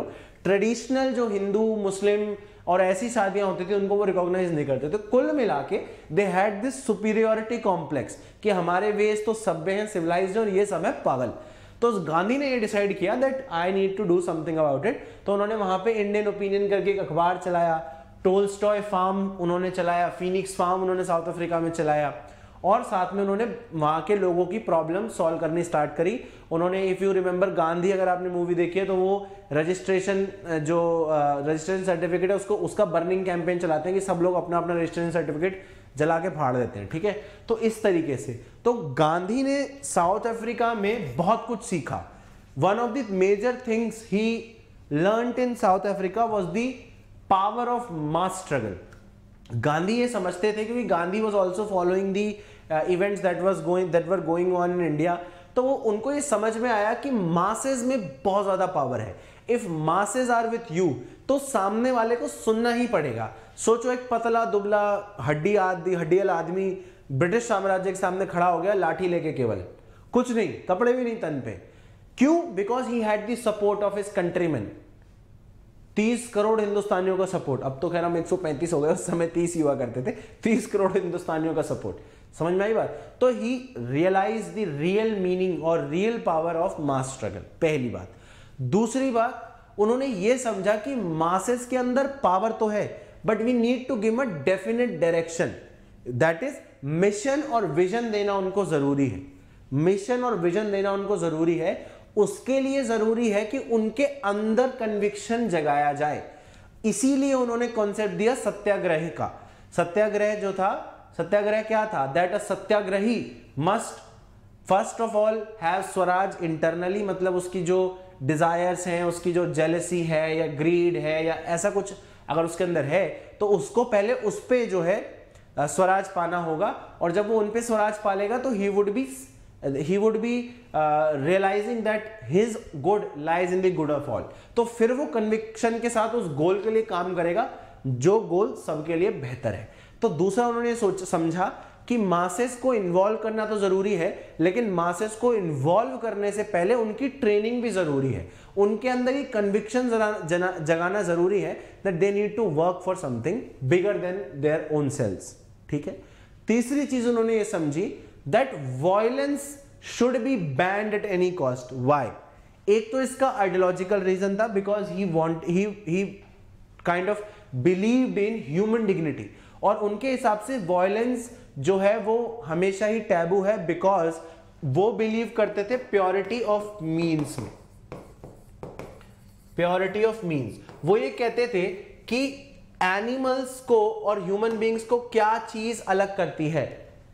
वो करती है मोरालिटी, और जो वॉयलेंस है वो इमोरल होती है। वॉयलेंस क्या होती है? इमोरल होती है। तो प्योरिटी ऑफ मीन्स का मतलब यह है कि अगर आप कोई अच्छा काम करने जा रहे हो लेकिन वो गलत तरीके से किया हुआ काम है, तो वो सही काम भी एक्चुअली में गलत हो जाएगा। और अगर आप कोई सही काम करने जा रहे हो और आपने तरीका सही चुना है और फिर भी आपका काम वो नहीं हुआ, तब भी आपको हम ये नहीं कहेंगे कि आप फेल कर गए, एटलीस्ट आपने ट्राई किया। तो गांधी जी के हिसाब से प्योरिटी ऑफ मीन्स होना बहुत जरूरी है, because you can not achieve pure means with impure ends और इमोरल एंड्स। गांधी जी के लिए वॉयलेंस हमेशा एक टैबू थी। इसके पीछे का कारण क्या है? कभी किसी ने सोचा? हम उनकी स्पिरिचुअल डायमेंशन को तो समझ जाते हैं कि साहब वो भक्ति थे, राम के भक्त थे और वॉयलेंस उनके लिए इमोरल थी और ये था फलाना ढिमकाना, लेकिन हम इसके प्रैक्टिकल एस्पेक्ट को नहीं समझते। Gandhi was a very clever man. He knew that British के सामने लड़ा तो जा ही नहीं सकता भैया, ब्रिटिश के सामने लड़ा तो जा ही नहीं सकता। उनके पास इतने लोग हैं, इतने हथियार हैं, इतने रिसोर्सेज हैं कि अगर आप उनसे लाठी भाले तोपों से लड़ने जाओगे तो ब्रिटिश ने तो उस समय डच, फ्रेंच, डैनिश और सबको हरा दिया था। मुगल एम्पायर को हरा दिया था, सारे राजे महाराजाओं को हरा दिया था। उनके पास क्या आर्मी नहीं थी? सब थी। लेकिन ब्रिटिश के पास नेवल पावर है, आर्मी पावर है, एयर पावर है, फिर उनके जुडिशरी उनकी है, सारा सिस्टम उनका है। तो अगर आप वॉयलेंस करो, और पहली बात तो ये कि आपके पास इतनी कैपेबिलिटी नहीं है कि आप ब्रिटिश से वॉयलेंस में जीत जाओ। दूसरी बात, दूसरा जो उनका प्रैक्टिकल एस्पेक्ट था वो ये था कि देखो ब्रिटिश क्या करते हैं, because British are inherently democratic. वो तो हमारी कंट्री को वो कॉलोनी समझ रहे हैं, इस वजह से वो हम पे डिस्पोटिक रूल कर रहे हैं, लेकिन अपनी कंट्री में तो उनका डेमोक्रेटिक रूल ही है ना। तो वो इनहेरेंटली दे आर डेमोक्रेटिक, और इनहेरेंटली डेमोक्रेटिक होने की वजह से they have developed from centuries a mindset that nothing can be done without a written law. अगर उनको गलत काम भी इंडिया में करना होता था तो उसके लिए वो एक लॉ लाते थे। समझ में आई बात? जैसे रॉवलेट एक्ट, प्रेस रेगुलेशन एक्ट, जितने भी ये लॉ थे जिनको ब्लैक एक्ट बोला गया या जिनसे गलत काम किए गए, ऑफिशियल सीक्रेट एक्ट हो गया, या जो भी मतलब बिना ट्रायल के आपको अंदर कर दिया जाएगा, जितने भी गलत काम भी अगर ब्रिटिश करते थे तो वो लॉ लाए बिना नहीं करते थे। दो because they had this tradition in their home country, तो इसलिए वो उस ट्रेडिशन के बाहर नहीं जाते थे। तो गांधी को पता था कि वॉयलेंस के खिलाफ तो इनके पास लॉ है, नॉन वॉयलेंस के खिलाफ तो लॉ ही नहीं है, और जब नॉन वॉयलेंस के खिलाफ लॉ नहीं है तो हम इनसे एक कदम आगे रह सकते हैं हमेशा। समझ रहे हो? अगर रेवोल्यूशनरीज ने वॉयलेंस किया था, रेवोल्यूशनरीज को धक्के से मारा इन्होंने भगा भगा के, ठीक है। एक्सट्रीमिस्ट ने वॉयलेंस किया तो तिलक को डिपोर्ट कर दिया, बर्मा भेज दिया, सुभाष को अरेस्ट कर लिया, सब मतलब जिसने वॉयलेंस का सहारा लिया, ब्रिटिशर्स से वो नहीं जीत पाया। Reason being Britishers were heavy in the resources, और दूसरा ब्रिटिशर्स के पास बहुत सारे ऐसे लॉज थे जो वॉयलेंस से डील करते थे, टेररिज्म से डील करते थे, लेकिन ऐसा एक भी लॉ नहीं था जो नॉन वायलेंस से वो करता हो, because in their home country they are like this. In their home country अगर कोई प्रोटेस्ट होगा और अगर नॉन वायलेंट प्रोटेस्ट है तो उस पर आप गोलीबारी नहीं मार सकते हो, ठीक है। ऐसे इंडिया में भी आप नहीं कर पाओगे। तो Gandhi not only because of spiritual reasons कि भाई इमोरल चीज है और ये फलाना ढिमकाना, ये तो उन्होंने दुनिया को बताया, क्योंकि दुनिया जो है धर्म ज्यादा बिलीव करती है, तो उन्होंने धर्म को एज अ टूल यूज किया।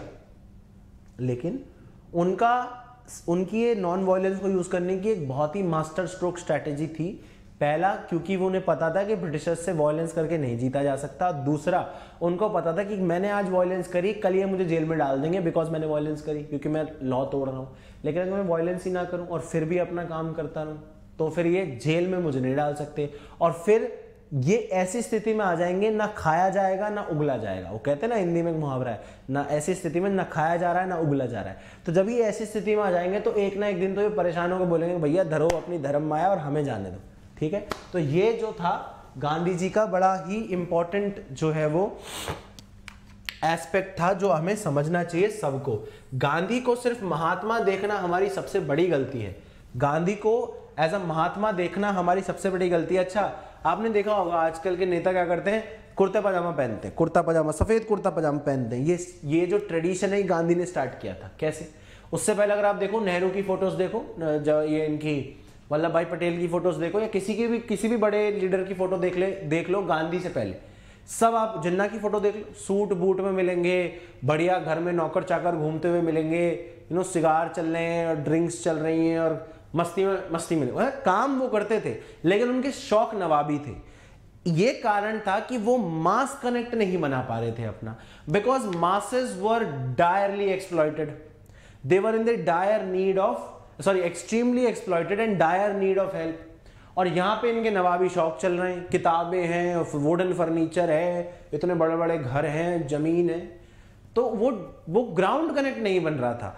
गांधी बिकॉज ही न्यू कि मासेस को अगर अपने साथ लेना है तो मासेस के साथ आपको ग्राउंड कनेक्ट बनाना पड़ेगा। और ग्राउंड कनेक्ट कोई कैसे बनाता है? आप किससे बात करते हो? अब एक सिंपल सा एग्जांपल लेके देखते हैं। आज अब मैं जैसा दिख रहा हूं इस समय, ठीक ठाक दिख रहा हूं मैं, तो अगर मेरे पास कोई, चलो मेरा एग्जांपल नहीं लेते हैं, किसी और का एग्जांपल लेते हैं। कोई आदमी है, मैं कोई आदमी हूं, अलग नॉर्मल सा कोई आदमी हूं, और अगर मेरे पास कोई एक बड़ा आदमी खड़ा हो जाए, बड़ा मतलब मेरे से स्टेटस में बड़ा मतलब कोई पोर्शी में आ रहा है और उसने भाई साहब गुची पराडा पहन रखा है, तो आई would not be very comfortable with him, and he would obviously he would not talk. Even if he wanted to talk to me, I would feel an inferiority complex कि यार इसमें से तो इतनी अच्छी महक आ रही है, मुझ में पसीने की बात तो नहीं आ रही है, इसके तो कपड़े इतने अच्छे हैं, मैंने तो बिन धुले कपड़े पहन रखे हैं, इसके तो जूते इतने अच्छे हैं, मैंने चप्पलें पहन रखी हैं, ये पोर्शी में आया है, मुझे तो बस में चढ़ के जाना है। So it's not his fault, it's मेरी परेशानी है ये, that I would not be able to connect with him because I would have a inferiority complex. ऐसे ही जब आपके साथ में कोई गरीब आदमी खड़ा होता है, कोई भिखारी खड़ा होता है, कोई भी खड़ा होता है, आप उससे दूर रहते हो, राइट। लेकिन आपके बराबर का कोई आदमी खड़ा होगा तो आप दो चार बातें कर लोगे। समझ में आई बात? तो गांधी जी को ये बात बहुत अच्छे से समझ में आ चुकी थी कि अगर लोगों का सपोर्ट चाहिए तो लोगों को अपने साथ जोड़ना पड़ेगा। तो जब वो 1915 में इंडिया आए and he started to go to Congress sessions, उस समय वो मेंबर कांग्रेस के नहीं थे, वो कांग्रेस सेशंस में जाते थे लोगों से बातचीत करने। There he met Gopal Krishna Gokhale. Gopal Krishna Gokhale ने उनको दो चीजें बोली। गोपाल कृष्ण गोखले ने उनको बोला कि लोगों को अपने साथ जोड़ो, लोगों के लिए काम करो, तुम में वो बात है कि तुम लोगों के लिए काम कर सकते हो। और दूसरा कि लोगों के लिए, जिन लोगों के लिए तुम्हें काम करना है, पहले उनको जान तो लो। तो ये जो भारत दर्शन है गांधी जी ने स्टार्ट किया था। गोखले ने मतलब उनको बोला था कि आप घूमो, घूम घूम के देखो आपके देश की दशा क्या है, लोग क्या है, लोगों की डिमांड क्या है, एक्चुअली में लोग चाहते क्या हैं, क्योंकि ग्राउंड कनेक्ट ही नहीं था कांग्रेस के साथ उस समय तक तो, राइट।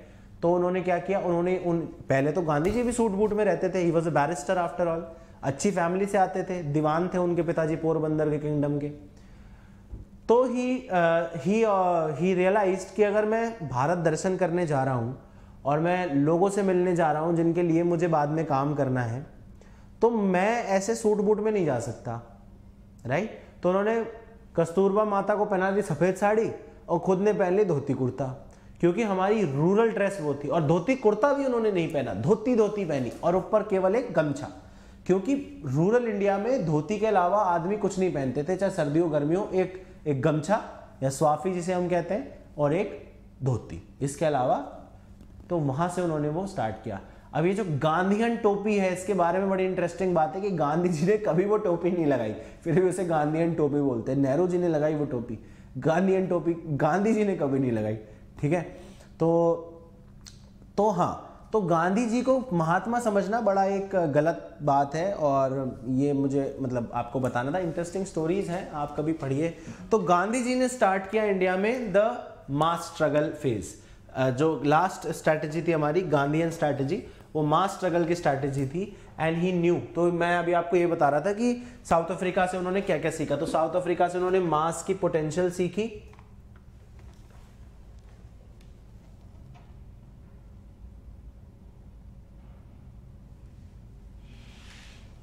हाँ बस ऐसे ही नवाबी शौक थे भाई। तो उन्होंने साउथ अफ्रीका से काफ़ी चीज़ सीखी और उसके बाद उन्होंने भारत में आके उनको इम्प्लीमेंट। एक चीज़ जो उन्होंने सीखी, एक और चीज़ जो उन्होंने सीखी, that leaders sometimes have to take unpopular decisions. इसका मतलब क्या है? इसका मतलब सिंपली ये है कि आपको हमेशा मतलब कभी कभार ऐसी सिचुएशन आ जाती है कि आपको ऐसे डिसीजंस लेने पड़ेंगे जो आपके सपोर्टर्स सपोर्ट नहीं करेंगे। Right from withdrawal of non cooperation movement, right from suspension of civil disobedience movement, right from excessive focus on non violence. ऐसे डिसीजंस थे ये गांधी के, जिसपे कांग्रेस के काफी लोग नाराज थे, काफी सारे रेवोल्यूशनरी नेता नाराज थे। सुभाष चंद्र बोस को कांग्रेस छोड़नी पड़ गई थी, लेकिन गांधी जी नहीं हिले। लास्ट में जब इंडिपेंडेंस मिल गई, भारत विभाजित हो गया, और तो सरदार पटेल ने ये शर्त रखी थी पाकिस्तान के आगे कि कश्मीर का मुद्दा सॉल्व कर दो, और जो हमारे ऊपर आपके 55 करोड़ रुपए हमें आपको देने हैं वो हम आपको दे देंगे। अगर वो 55 करोड़ रुपए उस समय उनको नहीं मिलते तो Pakistan might not exist at Pakistan as today. तो गांधी जी ने बोला कि नहीं नहीं नहीं नहीं नहीं, कश्मीर का मुद्दा तो ठीक है, वो सब तो सॉल्व होता रहेगा, लेकिन मेरे मुसलमान भाइयों को मैं दुख में नहीं दे सकता, तो दो। और उसके लिए उन्होंने आमरण अनशन कर गिरा। तो आप देखो कि पूरी दुनिया एक तरफ और गांधी जी एक तरफ। और ये उन्होंने सीखा through out his own struggle कि आपको ऐसे डिसीजन लेने पड़ेंगे। हालांकि I am not commenting on कि वेदर ही वाज राइट और रॉन्ग। बड़े बड़े लोग उन्हें गलत भी बोलते हैं और बड़े बड़े लोग उनको सही भी बोलते हैं, बट कहने का मतलब है कि the amount of conviction that he had with him, तो अनपॉपुलर डिसीजन भी लेने पड़ेंगे। अब गांधीयन फेज की स्टार्ट होती है फ्रॉम चंपारण, खेड़ा और अहमदाबाद। इन तीनों में उन्होंने चंपारण को पर्सनली लीड किया था, अहमदाबाद और खेड़ा को उन्होंने लीड नहीं किया था। अहमदाबाद में अनसुयाबेन पटेल थी और खेड़ा में भी कोई दूसरे लीडर थे, वो नहीं थे, गांधी जी नहीं थे। गांधी जी इन दोनों स्ट्रगल के स्पिरिचुअल लीडर थे, और चंपारण में उन्होंने खुद ने लीड किया था। इन तीनों मूवमेंट से उन्होंने क्या अचीव किया? इन तीनों मूवमेंट से उन्होंने जन साधारण में अपनी एक पकड़ जमाई। उन्होंने ये उन्होंने एस्टैब्लिश किया कि जो उनके मेथड्स हैं, सत्याग्रह, नॉन वायलेंस एंड अहिंसा और सत्याग्रह के जो मेरे मेथड्स हैं, उनसे 3 बार उन्होंने अंग्रेजों को घुटने टेकने पे मजबूर कर दिया। और इससे लोगों को ये समझ में आया, चंपारण में भी अगर देखो तो लोकल लोग इन्वॉल्व थे, खेड़ा में भी और अहमदाबाद में भी। लोगों को यहां से एक डायरेक्शन मिलना चालू हुआ, और वो डायरेक्शन जो है फाइनली फिर वो मास मूवमेंट में कन्वर्ट हुआ। तो ये 1918 में ये हुआ। उसके बाद 1920 में नागपुर सेशन में क्या हुआ, नॉन कॉपरेशन मूवमेंट स्टार्ट हुआ। नॉन कॉपरेशन मूवमेंट स्टार्ट हुआ, उसके 1922 में चौरी चौरा के बाद this non cooperation movement was returned back, taken back. उसके बाद कुछ नहीं हुआ, राउंड टेबल कॉन्फ्रेंसेस चल रही थी। राउंड टेबल कॉन्फ्रेंस के फेल होने के बाद 1931 में सिविल डिसोबीडियंस मूवमेंट हुआ। उसके बाद इसको विथड्रॉ कर लिया गया। उसके 1942 में फाइनली क्विट इंडिया मूवमेंट हुआ। तो ये गांधीयन फेज था। अब ये जो आप देख रहे हैं ना, स्ट्रगल, ट्रूस, स्ट्रगल, इस स्ट्रैटेजी को हम बोलते हैं स्ट्रगल टू स्ट्रगल। स्ट्रगल करिए, फिर आप ट्रूस लीजिए, मतलब थोड़ा सा शांति बरतिए। क्यों? इससे आप अपनी स्ट्रैटेजी को रीअसेस कर सकते हैं कि जो मैंने इस स्ट्रगल में गलतियां करी हैं, इसमें नहीं करनी है। दूसरा, मासेस के पास अनलिमिटेड टू गिव नहीं होता, एक लिमिटेड अमाउंट में ही मासेस जो है दे सकते हैं। अनलाइक इंडिविजुअल लीडर्स जिन्होंने अपनी पूरी जिंदगी मातृभूमि के नाम कर दी हो, मासेस ऐसा नहीं करते। मासेस के पास एक लिमिटेड अमाउंट टू गिव होता है, ठीक है। तो उन मासेस को ये ना लगे कि यार ये तो ले ही जा रहे हैं, हमारे पास तो कुछ बच ही नहीं रहा। तो इसलिए मासेस को जो थकावट है उसको हटाने के लिए भी ये ट्रूस जरूरी है। और तीसरा, to give the other side the chance to reciprocate. आपने स्ट्रगल की डिमांड करी, कुछ ना कुछ तो वहां से रिएक्शन आएगा ना। अगर एडवर्स आएगा तो आप दोबारा मूवमेंट चला सकते हैं, बिकॉज एडवर्स रिएक्शन के बाद आप मासेस को ये बोल सकते हैं कि देखो इन्होंने हमारे साथ गलत किया। और अगर कुछ पॉजिटिव रिएक्शन आया तो फिर आप ये बोल सकते हो, पहली बात तो आपको कुछ पॉजिटिव मिल गया आपके हाथ में, आप अपने गोल के करीब आ गए। और दूसरा, फिर आप मासेस को ये बोल सकते हो कि देखो आपने स्ट्रगल किया, इतना मिला है, अब दोबारा करेंगे तो इतना मिलेगा। तो दोनों ही तरीके से ये स्ट्रगल टू स्ट्रगल जो है फायदे में रहती है। क्यों? बिकॉज पहले आप स्ट्रगल करते हो, फिर आप अपनी स्ट्रैटेजी को रीअसेस करते हो, मासेस को थोड़ा टाइम देते हो अपनी स्ट्रेंथ रिगेन करने के लिए, ऑर्गेनाइजेशन स्ट्रेंथन करते हो, कंस्ट्रक्टिव प्रोग्राम करते हो। जैसे जब नॉन कॉपरेशन वापस लिया गया सेशन में 1924 में नॉन कॉपरेशन के 1922 में सॉरी गया सेशन में वापस लिया गया, तो उसके बाद कांग्रेस की जो प्रोविंशियल कमिटीज थे उनको बोला गया कि आप कंस्ट्रक्टिव प्रोग्राम करो, यानी कि लोगों को पढ़ाओ लिखाओ, उनको उनकी पॉलिटिकल ट्रेनिंग पे ध्यान दो और मेंबरशिप बढ़ाओ ऑर्गेनाइजेशन की। तो ऑर्गेनाइजेशन स्ट्रेंथन करना बड़ा इंपॉर्टेंट होता है for the next phase of struggle, ठीक है। तो ये स्ट्रगल ट्रू स्ट्रगल स्ट्रैटेजी थी, ठीक है। तो ये गांधीयन स्ट्रैटेजी थी। गांधीयन स्ट्रैटेजी में भी अगर आप देखो तो विमेन लिबरेशन जो है काफी इंपॉर्टेंट था, मास पार्टिसिपेशन लोगों ने किया और हिंदू मुस्लिम यूनिटी के लिए गांधी जी ने काम किया, जेंडर इनइक्वालिटी के लिए, समाज में जो चल रही थी कुरीतियां उनके लिए गांधी जी ने काम किया। तो इस तरीके से गांधीयन स्ट्रगल जो है, ये गांधीयन स्ट्रैटेजी जो है, ये सिर्फ और सिर्फ एक पॉलिटिकल स्ट्रैटेजी नहीं है, ये एक तरीके से कॉम्प्रिहेंसिव स्ट्रैटेजी है for political independence as well as social reforms, ठीक है। और यहां पे लोग अपने उत्थान के लिए खुद काम करते हैं, जिसका मतलब है वो ट्रू स्वराज उनको मिलता है, ट्रू स्वराज उनको मिलता है। अभी जो नॉन कोऑपरेशन मूवमेंट है, सिविल डिसोबीडियंस मूवमेंट है, ये सब बड़ी सिंपल चीजें हैं, ये आप कहीं से भी पढ़ सकते हो, इसको आप स्पेक्ट्रम से पढ़ लेना। नॉन कोऑपरेशन मूवमेंट क्या था, सिविल डिसोबीडियंस मूवमेंट क्या था, फिर इन दोनों के बीच का डिफरेंस क्या है, क्या हम नॉन कोऑपरेशन मूवमेंट को जो है वो सक्सेसफुल बोल सकते हैं जबकि उसको अब्रप्टली वापस ले लिया, या हम सिविल डिसोबीडियंस मूवमेंट को सक्सेसफुल बोल सकते हैं, क्या हम क्विट इंडिया मूवमेंट को गांधीयन मूवमेंट बोल सकते हैं। बिकॉज क्विट इंडिया मूवमेंट में क्या हुआ था, neither Gandhi led that movement, और वहां पे वायलेंस भी बहुत ज्यादा हुआ था। Quit India movement was also a violent movement, वो एक लीडरलेस मूवमेंट था, तो वो गांधीयन मूवमेंट में नहीं था, वो एक मास मूवमेंट था जिसमें काफी ज्यादा वायलेंस भी हुआ था और गांधी उसके लीडर भी नहीं थे। तो ये सब चीजें सिंपल हिस्ट्री से आपको मिल सकती हैं। अब यहाँ पे ये तो अपना खत्म हो गया topic, struggle for this thing, strategy for struggle strategy माने, ये तो अपना खत्म हो गया।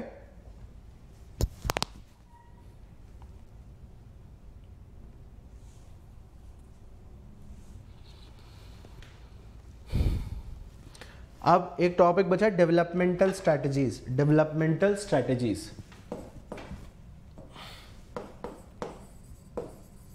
डेवलपमेंटल स्ट्रैटेजीज डेवलपमेंटल स्ट्रेटजीज का मतलब क्या है? सिंपल सा मतलब इतना है डेवलपमेंटल स्ट्रेटजीज का कि कौन सी स्ट्रेटजी इंडिया के चैलेंजेस के लिए सबसे इंपॉर्टेंट या सबसे यूजफुल होगी। क्या लिबरल स्ट्रेटजी होगी या सोशलिस्ट स्ट्रेटजी होगी या मार्क्सिस्ट होगी, ये सब ठीक है। तो डेवलपमेंटल स्ट्रेटजी में अगर आप देखो तो 1920 से ही सोशलिज्म जो है वो बहुत ज्यादा हमारे इंडियन इंडिपेंडेंस स्ट्रगल में हमें दिखता है। लिबरलिज्म तो इसलिए हमने नहीं रखा बिकॉज प्राइवेट जो लोग होते हैं या जो प्राइवेट एंटरप्राइजेस होती हैं वो बहुत ज्यादा रिस्पॉन्सिबल नहीं होती, वो अकाउंटेबल नहीं होती, they work for their profit motive. और मार्क्सिस्ट और कम्युनिस्ट हमने इसलिए नहीं रखा बिकॉज हम बहुत ज्यादा एक्सट्रीम चीजों में बिलीव नहीं करते, इसलिए एक मिडिल ग्राउंड खोजा गया सोशलिज्म का।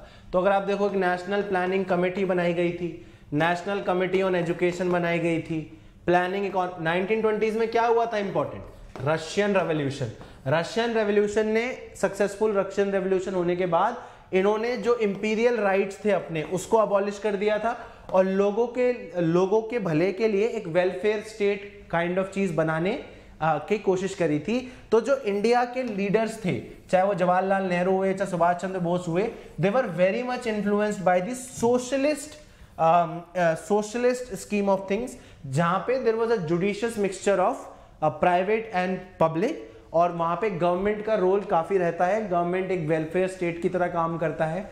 तो ये डेवलपमेंटल स्ट्रैटेजी हमारी ऐसा नहीं है कि कॉन्स्टिट्यूशन बनने के बाद या इंडिपेंडेंस के बाद हुई, ये स्टार्टिंग से ही थी because we knew at during the struggle कि भाई हमें जो है काम करना पड़ेगा लोगों को ऊपर उठाने के लिए। सिर्फ प्राइवेट सेक्टर के, अगर हम प्राइवेट सेक्टर के भरोसे छोड़ देंगे तो ये दिक्कत हो जाएगी कि एक्सक्लूजन हो जाएगा, जिन लोगों के पास पैसा है वो एक्सेस कर पाएंगे। और अगर हम कम्युनिज्म ले आएंगे तो ये दिक्कत हो जाएगी कि वहां पे फ्रीडम ऑफ स्पीच नहीं है, रिस्पॉन्सिबल गवर्नमेंट नहीं है, डिक्टेटरशिप वाली गवर्नमेंट है। तो we want a middle ground जहां पे हमारे पास गवर्नमेंट सपोर्ट करे लोगों को, बिकॉज हमारे पास huge illiteracy, high poverty and हमारा एग्रीकल्चर पीछे था, इकोनॉमी हमारे डेवलप नहीं थी, तो प्राइवेट पार्टिसिपेशन की कैपेसिटी भी नहीं थी। बहुत कम इंडस्ट्रियलिस्ट हाउसेस थे हमारे टाइम पे, जैसे अगर आप टाटास को देख लो या बिरलास को देख लो, यही सब 2-4 लोग थे जो पूरी कंट्री में थे एज इंडस्ट्रियलिस्ट, ज्यादा प्राइवेट पार्टिसिपेशन था नहीं। और India adopted a closed system, India adopted what, a closed system, so that जो डोमेस्टिक इंडस्ट्री है उसको जो है कंपटीशन जो बाहर की कंट्रीज है उनसे बचाया जा सके, और इंडिया के रिसोर्सेज का जो बेनिफिट है वो इंडिया के डेवलपमेंट में ही हो। ऐसा नहीं है कि जैसे अभी हमारे पास क्या था, ब्रिटिशर्स एज ट्रेडर्स आए और हम पे कब्जा कर लिया, तो कल को ऐसा ना हो कि कोई और कंपनी हमारे पास आके और मोनोपोलाइज कर ले मार्केट को। तो डेवलपमेंटल स्ट्रैटेजी में इससे ज़्यादा कुछ नहीं है। बाकी 5 ईयर प्लान्स वगैरह आप इकोनॉमी में पढ़ोगे ही, तो इसमें ज़्यादा करने की इसमें ज़रूरत है नहीं, ठीक है। तो बाय दिस मुझे ऐसा लगता है कि हमने सारी चीज़ें कवर कर ली हैं। अगर आपको ऐसा लगता है कि कोई चीज़ कवर नहीं हुई है तो वो मुझे आप बता दो, हम लोग उसको कवर कर लेंगे।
हाँ राज, सब कवर हो गया। आई थिंक कि सब कवर हो गया, कुछ छूटा नहीं है।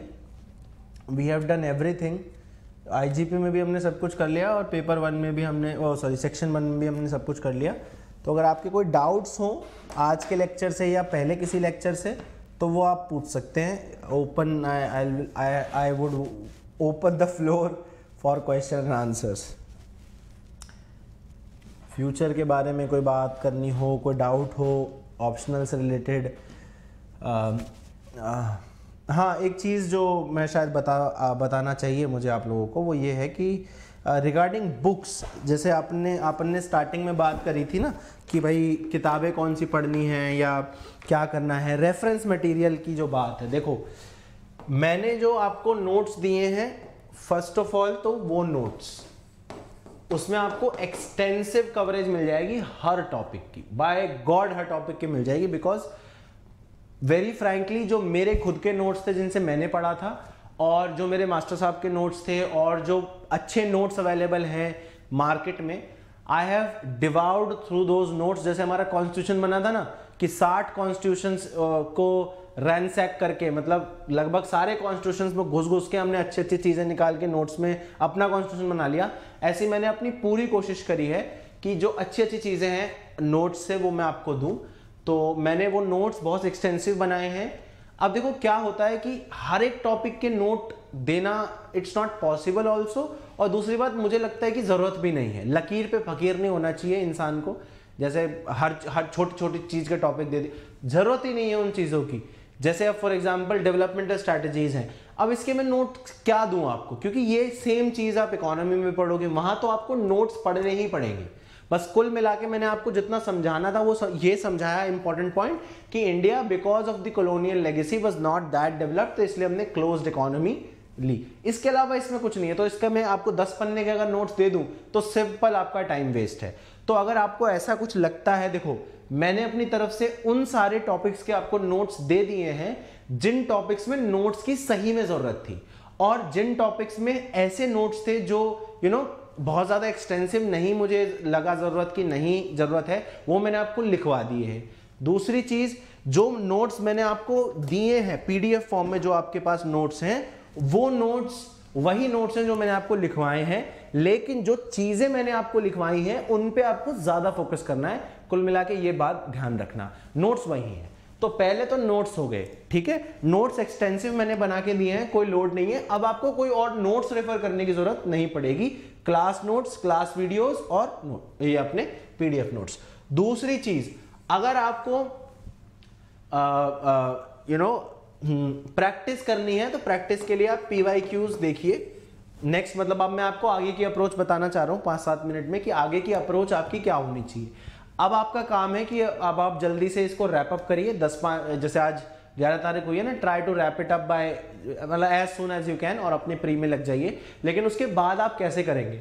सबसे पहले complete your notes and lecture revision. जो भी आपने खुद नोट्स बनाए हैं, जो मैंने लिखाए हैं, और जो ये वाले नोट्स हैं, इनको कंप्लीट कर लीजिए, ठीक है। उसके बाद आप PYQs देखिए। PYQs देखना क्यों इंपॉर्टेंट है? बिकॉज जब हमने क्वेश्चन किए तो आपने देखा होगा कि काफी सारे क्वेश्चंस रिपीटेटिव नेचर के होते हैं। तो जब आप रिपीटेटिव नेचर के हैं क्वेश्चंस तो पेपर ही लीक हो गया हमारा। हमें पता है कि ये ऐसे क्वेश्चंस आएंगे तो हम उसको अच्छी तरह तैयार कर सकते हैं। तो नेक्स्ट चीज आपको PYQ देखने हैं। उसके बाद वैसे तो कोई किताब की जरूरत नहीं है, लेकिन एक आती है पेपर 2 के लिए, थोड़ा सा मैं आपको बता दूं, एंड्रू हेवुड की किताब आती है, एंड्रू हेवुड ग्लोबल पॉलिटिक्स करके, ठीक है, एंड्रू हेवुड।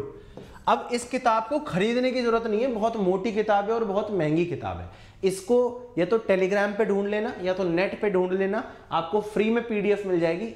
और या तो अगर आपको हार्ड कॉपी पढ़नी है तो किसी सेकंड हैंड वाले अपने दोस्त से मांग लेना, खरीदना नहीं है इसको, क्योंकि पूरी किताब नहीं पढ़नी है, ठीक है, ठीक है। उसके बाद एक किताब है बेलीज एंड स्मिथ, बेलीज एंड स्मिथ, ये पॉलिटिकल थ्योरी के लिए किताब है, ग्लोबलाइजेशन के लिए किताब है, बेलीज एंड स्मिथ, और पॉलिटिकल थ्योरी भी है इसमें थोड़ी बहुत। तो ये पेपर 2 के लिए थोड़ी आपको काम दे सकती है।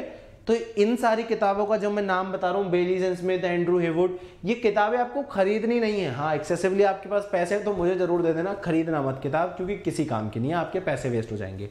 आपको सेलेक्टिव रीडिंग करनी है इसमें से, वो भी तब जब आपको लगे कि यार सीरियसली कुछ एक दिक्कत है, मेरे पास वो कंटेंट नहीं है जो मुझे एक्चुअली में चाहिए, ठीक है। तो इन किताबों को टेलीग्राम पे ढूंढ लेना, आपको फ्री में अवेलेबल मिल जाएंगी, नेट पे ढूंढ लेना, फ्री में अवेलेबल होंगी। एंड्रू हेवुड, बेली स्मिथ। एक किताब और है ग्वाबा करके, ग्वाबा, ठीक है, ग्वाबा करके एक किताब है, वो है पॉलिटिकल थॉट एंड थ्योरी के लिए। तो उसमें दो किताबें आती हैं, एक किताब में जिसमें सिर्फ पॉलिटिकल थॉट आता है और एक किताब जिसमें पॉलिटिकल थॉट एंड थ्योरी आती है, ठीक है, आई मीन पॉलिटिकल थ्योरी आती है। तो इसीलिए कह रहा हूं दोनों की पीडीएफ ले लेना, अलग अलग लेने की जरूरत नहीं है। 200-300 रुपए की किताब है, कोई मतलब नहीं है पढ़ने का, कोई पढ़ना भी नहीं पड़ेगा। लेकिन ये किताबें आपके पास होनी क्यों जरूरी हैं, ये भी समझ लो। ये किताबें आपके पास होनी इसलिए जरूरी है क्योंकि ये दोनों किताबें, इनमें लेटेस्ट रिसर्च है। अभी जैसे पेपर 1 में तो मैंने आपको करवा दिया, पेपर 1 में तो जो भी लेटेस्ट चीजें थी मैंने नोट्स में आपको लिखवा दी। लेकिन अब आपसे इतना अच्छा रिश्ता मेरा जुड़ा हुआ है, हम लोग एक दूसरे की इतनी हेल्प कर रहे हैं, तो इसलिए मैं आपको बता रहा हूं, इन केस अगर आपको पेपर 2 में ऐसा लगता है कि जो कंटेंट मिल रहा है वो बहुत अच्छा नहीं है, या मजा नहीं आ रहा है पढ़ने में, या कुछ ऐसा सीन लग रहा है, तब के लिए, जब तक मैं था तब तक मैं गारंटी ले सकता था, अब जब कोई और पढ़ाएगा तो उसकी गारंटी मैं ऑब्वियसली नहीं ले सकता हूं। तो इसलिए मैं आपको बोल रहा हूं, वैसे तो नोट्स बहुत अच्छे होंगे, I am very sure about it, लेकिन अगर ना हो और आपको ऐसा लगे कि यार मजा नहीं आ रहा है, तो आप इन दोनों किताबों को सेफली रेफर कर सकते हो। इसमें आपको लेटेस्ट रिसर्च मिलेगा, लेटेस्ट आर्ग्यूमेंट्स मिलेंगे, और इसमें आपको स्कॉलर के कमेंट्स, आर्ग्यूमेंट्स सब मिलेंगे। लेकिन इसको सेलेक्टिवली पढ़ना, क्योंकि इसमें बहुत लंबे लंबे चैप्टर्स हैं।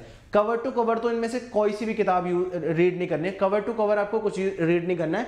रेफरेंस के लिए, लेट सपोज आपको फेमिनिज्म का, इको फेमिनिज्म समझ नहीं आ रहा है, तो rather than devouring in these books, go to Google, Google पे जाओ, इको फेमिनिज्म लिखो, अपने आप सब खुल जाएगा। आपको फंक्शनलिज्म समझ नहीं आ रहा है, यूट्यूब पे जाओ, फंक्शनलिज्म डालो, तो यूट्यूब और गूगल का यूज करो। जैसे ग्लोबल कंसर्न्स हैं, आप पेपर 2 में पढ़ोगे ग्लोबल कंसर्न, जिसमें टेररिज्म है और ग्लोबलाइजेशन है, जेंडर जस्टिस है, क्लाइमेट जस्टिस है, ऐसे टॉपिक्स जिनके लिए ट्रेडिशनली जो कोचिंग इंस्टीट्यूट्स हैं उनके पास अच्छे नोट्स नहीं मिलते हैं, तो उनके लिए आप गूगल का सहारा जरूर ले सकते हो। गूगल पे ये अपने इग्नू के ना कुछ लेक्चर्स पड़े हुए हैं ग्लोबल कंसर्न्स पे, ठीक है, वो आप जरूर देख सकते हो। तो ये कुछ किताबें हैं जो आप रेफर कर सकते हो, लेकिन इनको सेलेक्टिवली रेफर करना, सिलेबस के अकॉर्डिंग रेफर करना, सिर्फ उसी के लिए रेफर करना जिस टॉपिक के लिए आपके पास नोट्स ना हो, या आपको ऐसा लग रहा है कि यार सफिशिएंट नहीं है नोट्स, ठीक है। तो ये किताबों की बात हो गई। न्यूज़पेपर आपको रेगुलरली पढ़ना है, ये 3 किताबें, Andrew Heywood, Bailey and Smith और ग्वाबा और PYQs और मेरे नोट्स जो मैंने आपको दिए, ठीक है।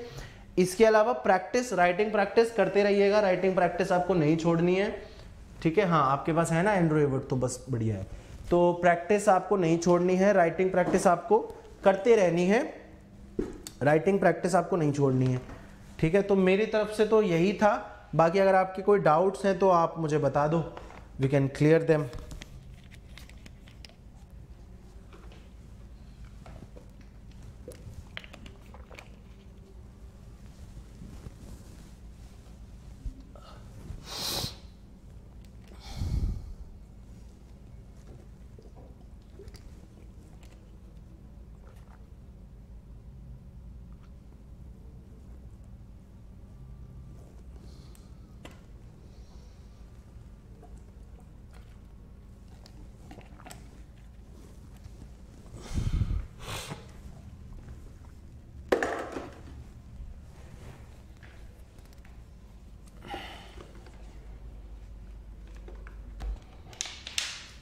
कुछ और पूछना चाहते हो, कोई डाउट हो, कोई कुछ भी प्रॉब्लम हो, नंबर मैंने आपको दे ही दिया है, you can call me any time, कोई दिक्कत नहीं है, मैसेज कर सकते हो, कॉल कर सकते हो, ईमेल आईडी मेरी आपके पास है, ईमेल आईडी आप मुझे कांटेक्ट कर सकते हो, ठीक है।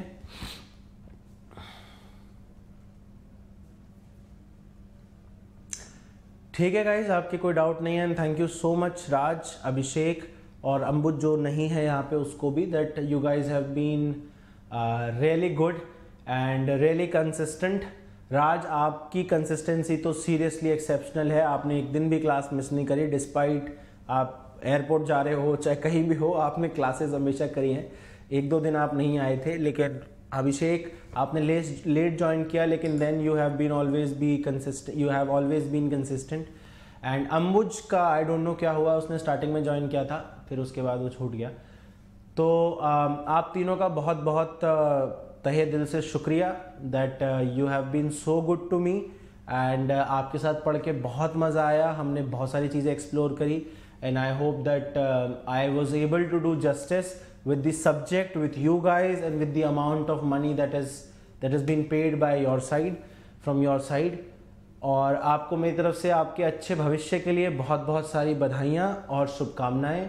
आप अच्छे से एग्ज़ाम दीजिए, कभी भी मेरी ज़रूरत पड़ेगी मैं आपके साथ हमेशा हूँ। आप मुझे फ़ोन कर सकते हैं, ईमेल कर सकते हैं, कॉन्टैक्ट कर सकते हैं, I would be there for you. और कोई भी GS में, एथिक्स में, ऐसे में, ऑप्शनल में कहीं भी आपको दिक्कत आएगी, you can always contact me and all the very best guys for your future. अच्छे से एग्ज़ाम लिखें, एग्ज़ाम लिखते समय बिल्कुल भी टेंशन ना करें कि रिजल्ट क्या होगा, क्या है क्या नहीं है, मम्मी पापा, गर्लफ्रेंड बॉयफ्रेंड, सबकी चिंता छोड़ के अपने आप को पीस में रह के और ऊपर वाले का शुक्रिया अदा करके कि उसने आपको ये अपॉर्चुनिटी दी जो इतने करोड़ों लोगों को अपॉर्चुनिटी नहीं मिलती है कि आप तैयारी कर पाए। तैयारी करना इटसेल्फ एक बहुत बड़ी बात है। तो वो उस ऊपर वाले को धन्यवाद देते हुए कि आपने मुझे इतना काबिल बनाया और इतने रिसोर्सेज दिए कि मैं तैयारी कर पाया और मैं एग्ज़ाम लिख रहा हूँ और ये एग्ज़ाम मैं अपनी पूरी मेहनत से लिख रहा हूँ और जो भी होगा सब ठीक होगा। And I wish you all the very best, all my best wishes for you guys. Ambuj, आप यहाँ नहीं हैं फिर भी आपको बहुत बहुत ढेर सारी शुभकामनाएं। और राज और अभिषेक, आप लोगों के लिए आपको बहुत बहुत थैंक यू, आपने अच्छे से साथ दिया। और पढ़ते रहिए, मुस्कुराते रहिए हमेशा एंड कोई भी दिक्कत हो मैं हमेशा आपके साथ अवेलेबल हूँ। तो हमारा लेक्चर यहाँ ख़त्म होता है, क्लास यहाँ ख़त्म होती है और पेपर 2 में भी पेपर 2 जो पढ़ाएंगे आपको, आई एम रियली श्योर कि वो बहुत अच्छे से ही पढ़ाएंगे। और अब हमारी क्लास आज ख़त्म हो जाती है तो अब कल से आपको क्लास लेने की ज़रूरत नहीं है, बट रिवीजन हमेशा करते रहिएगा, ठीक है। So thank you for your cooperation, आपने इतना टाइम दिया, इन्वेस्ट किया और मुझे भी बहुत मज़ा आया। And I wish you again a very very bright future to all of you. Good bye.